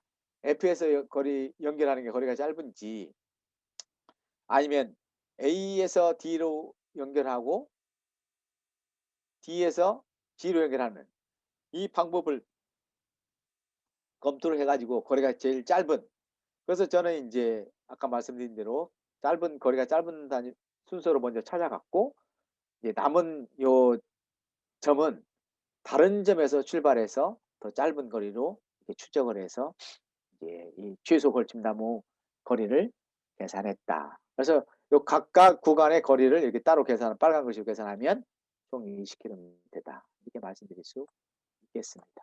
자, 이제 마지막으로 뭐 지난 특강 때는 제가 이제 이 수배성 계획까지만 말씀을 드렸는데요. 마지막으로 이런 그 해상 운송 이런 부분도 마지막으로 말씀을 드리고 오늘 강의를 마칠까 합니다.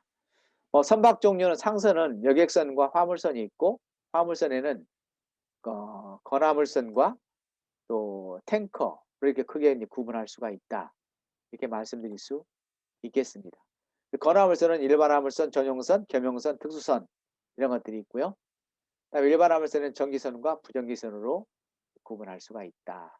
그다음에 전용선은 이 아까 이제 화물 자동차에서 전용 특장차가 있다시피 선박에서도 어떤 특정 화물에 적합한 선창 구조라든지 설비를 갖추고 있는 이런 선박들이 있습니다. 그다음에 특수선들이 있고요.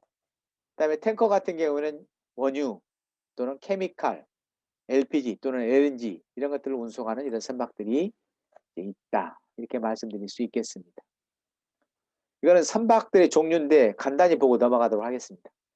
이 래시선은 과거 7, 80년대 운항되던 그런 선박입니다. 라이터 어보드 십이라고 하는데요. 여기 이제 노란색으로 보이는 이게 바지가 되겠습니다.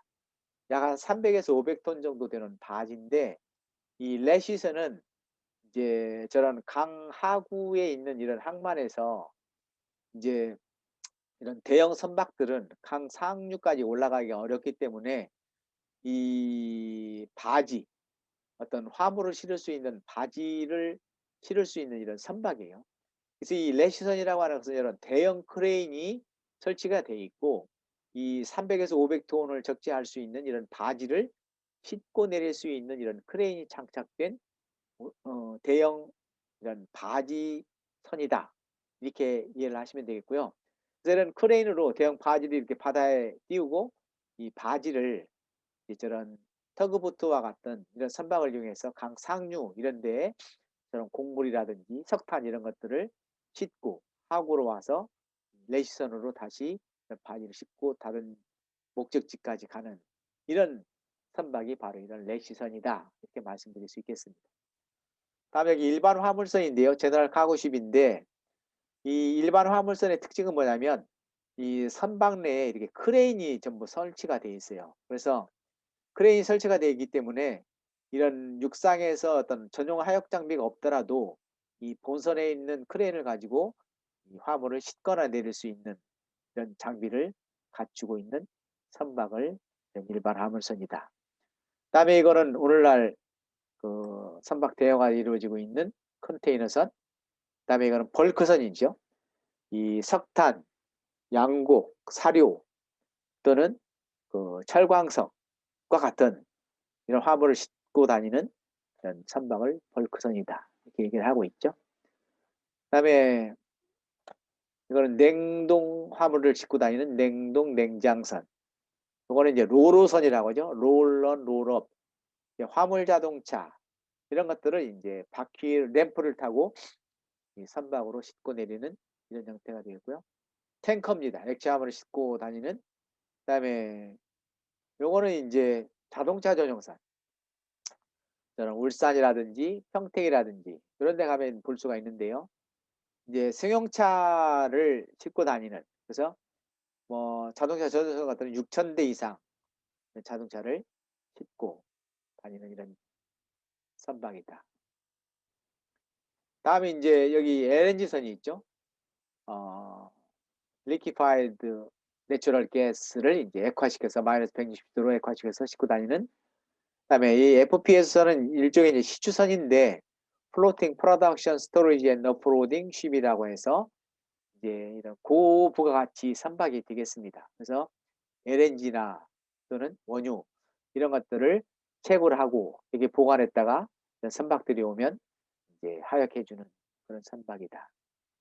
이거는 중량물 운반선이 되겠습니다. 이건 서브머지블 헤비 리프트 카고 쉽이다. 이렇게 해서 뭐 플랜트라든지 중량 화물은 이렇게 이 선박 자체가 반잠수해서 그런 플랜트나 이런 것들을 이제 요 위에 갖다 놓고 요 위에 이제 이런 플랜트나 중량물이 올라가면 이 선박에 이제 물을 빼내서 그 위로 들어올린 다음에 목적지까지 갈 수 있는 이런 선박은 중량물 운반선이다.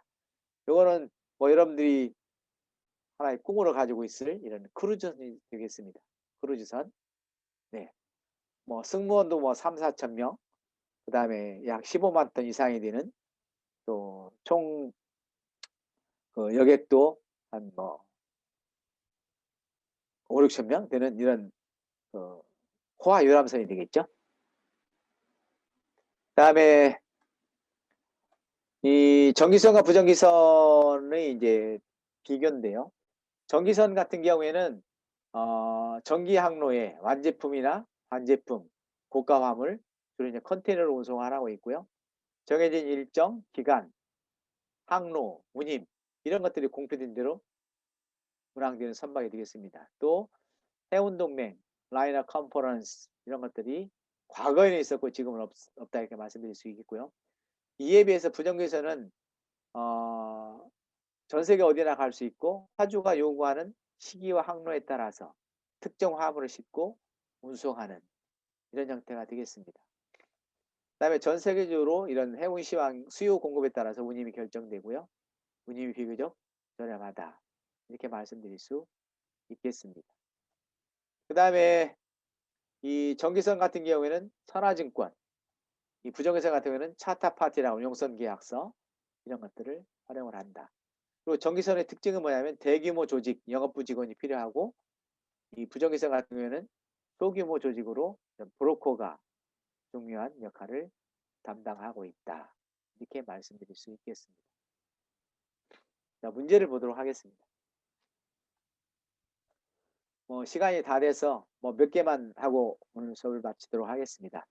자, 컨테이너 화물의 총 중량 검증 제도에 대해서 옳지 않은 것은, 이 컨테이너 화물의 총 중량 검증 제도는 이제 이 화주들이 컨테이너 중량을 올바로 이제 저런 선사라든지 항만 당국에 보고하지 않고 속이기 때문에 이제 선박의 컨테이너가 적재돼서 이제 선박의 어떤 침몰 사고라든지 굉장히 위험해졌기 때문에 이제 IMO라고 하는 이런 국제기구에서 모든 컨테이너 화물에 대한 총 중량을, 즉 컨테이너 자체의 중량 플러스 거기에 적재되어 있는 화물 중량을 서베이어가 검증해서 제출하도록 이렇게 하고 있습니다. 즉 선사와 이 컨테이너 총 중량을 선사와 항만 당국에 제출하도록 한 이런 제도가 바로 이런 컨테이너 화물 총 중량 검증 제도가 되겠습니다. 그래서 수출을 위해서 적재되는 개별 컨테이너 환적 공컨테이너를 대상으로 한다. 그다음에 이 총중량 검증제는 솔라스 협약이라고 하죠. 해상인명안전협약에 따라서 이제 도입됐다. 화주는 수출하려는 컨테이너 검증된 총중요한 정보를 선장에게 제공한다. 선장한테 제공하는 게 아니고 선사와 항만 당국에 제공해야 돼요. 선장이 아니라 항만 당국과 선사에게 제공해야 된다. 검증된 컨테이너 총중량 오차는 플러스 마이너스 5% 이내에 대해서 허용이 된다. 그다음에 정박기간에 관한 설명으로 옳지 않은 것. 정박기간은 노티스 오브 레디 NR 텐더라고 하죠. NR 텐더 이후에 일정 시간이 경과하면 개시한다. SHX는 뭐예요? Sunday Holiday Excepted.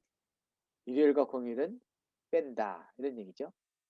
WWD는 Weather Working Day. 날씨가 맑은 날만, 청천하역일만 정박기간에 계산한다. 이런 얘기죠. CQD는 Customary Quick Dispatch. 항만의 관습에 따라서 가능한 한 빨리 하역한다. 가 맞는 얘기가 되겠고요. 틀린 것은 Running Radius라고 하는 것은 뭐예요?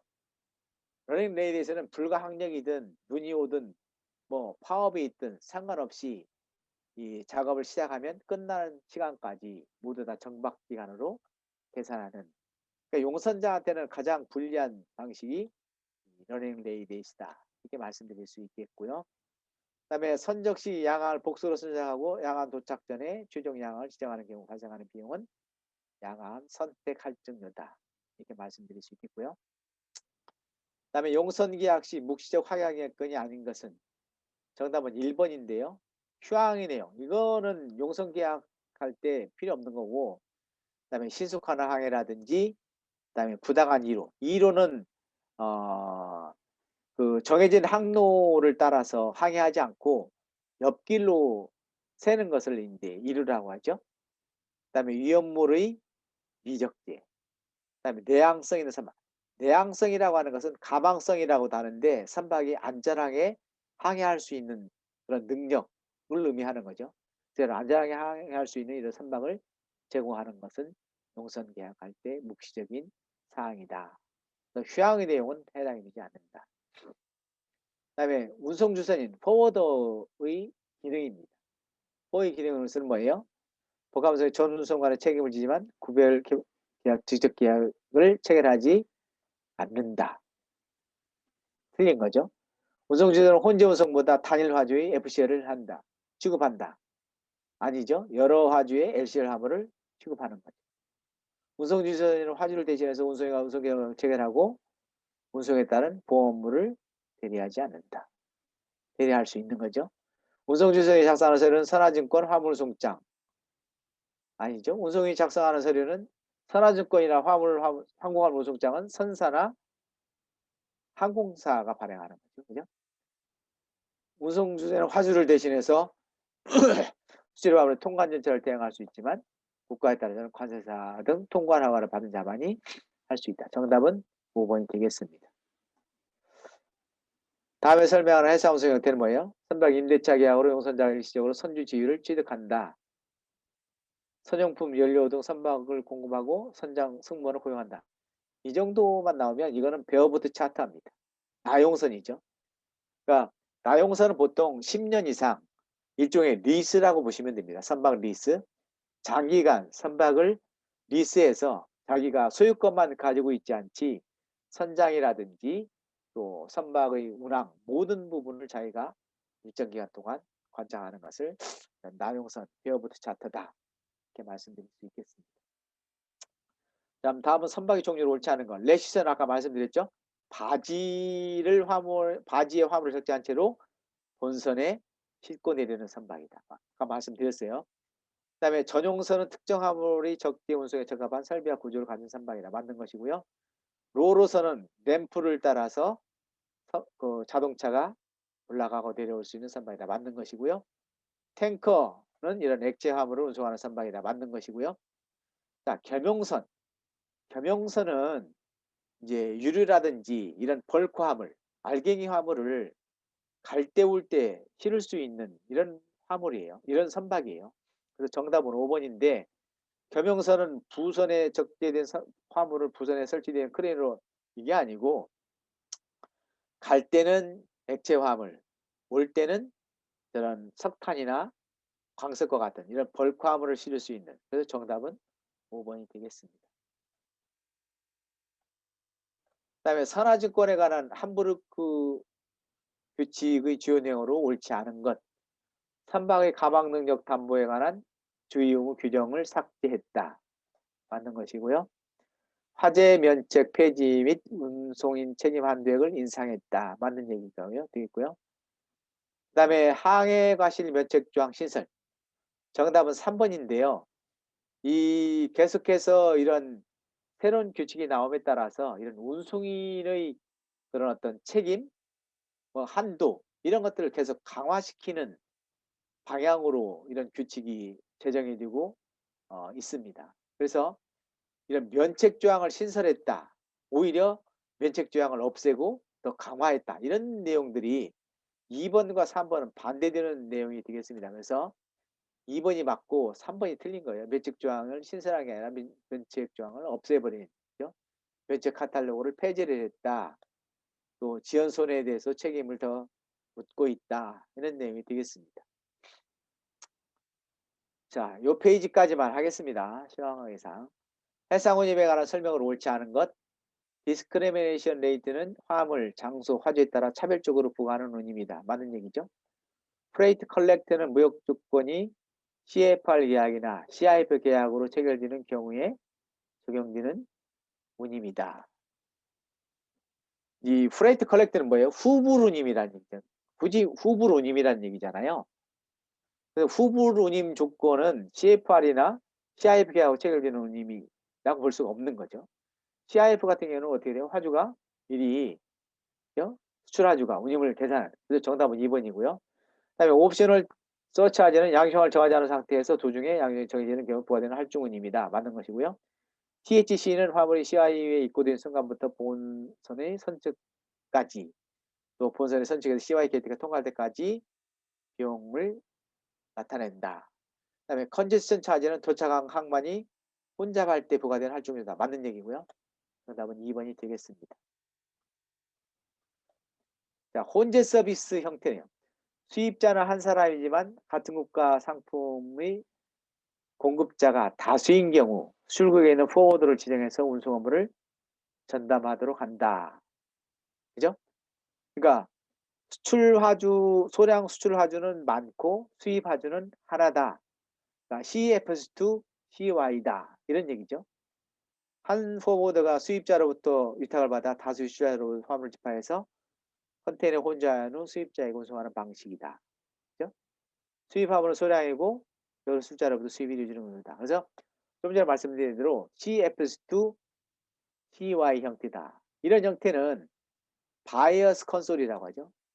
수입자가 수출지에서 여러 화주의 LCL 화물을 모아서 한 컨테이너를 만들고 이거를 수입해가는 이런 바이어스 컨솔은 주로 우리 백화점이나 할인점과 같이 예를 들면 뭐 베트남 또는 이런 중국 EU 시장 이런 데서 여러 소량 화물을 가진 화주로부터 화물을 집하해서 뭐 백화점 할인에서 수입해 가지고 각 유통 매장으로 뿌릴 때 이런 형태로 수입을 하게 된다. 이렇게 말씀드릴 수가 있겠고요. 자, 오늘 시간이 다 돼서 오늘 여기까지 하겠습니다. 하여튼 여러분들 2시간 동안 이 화물 운송론 특강을 듣는다고 고생 많으셨고 앞으로 여러분들 남은 기간 동안 열심히 공부하셔가지고 여러분들 모두 다 이 물류관리사 자격증을 올해는 취득하는 그런 기회가 됐으면 좋겠습니다. 감사합니다. 수고하셨습니다.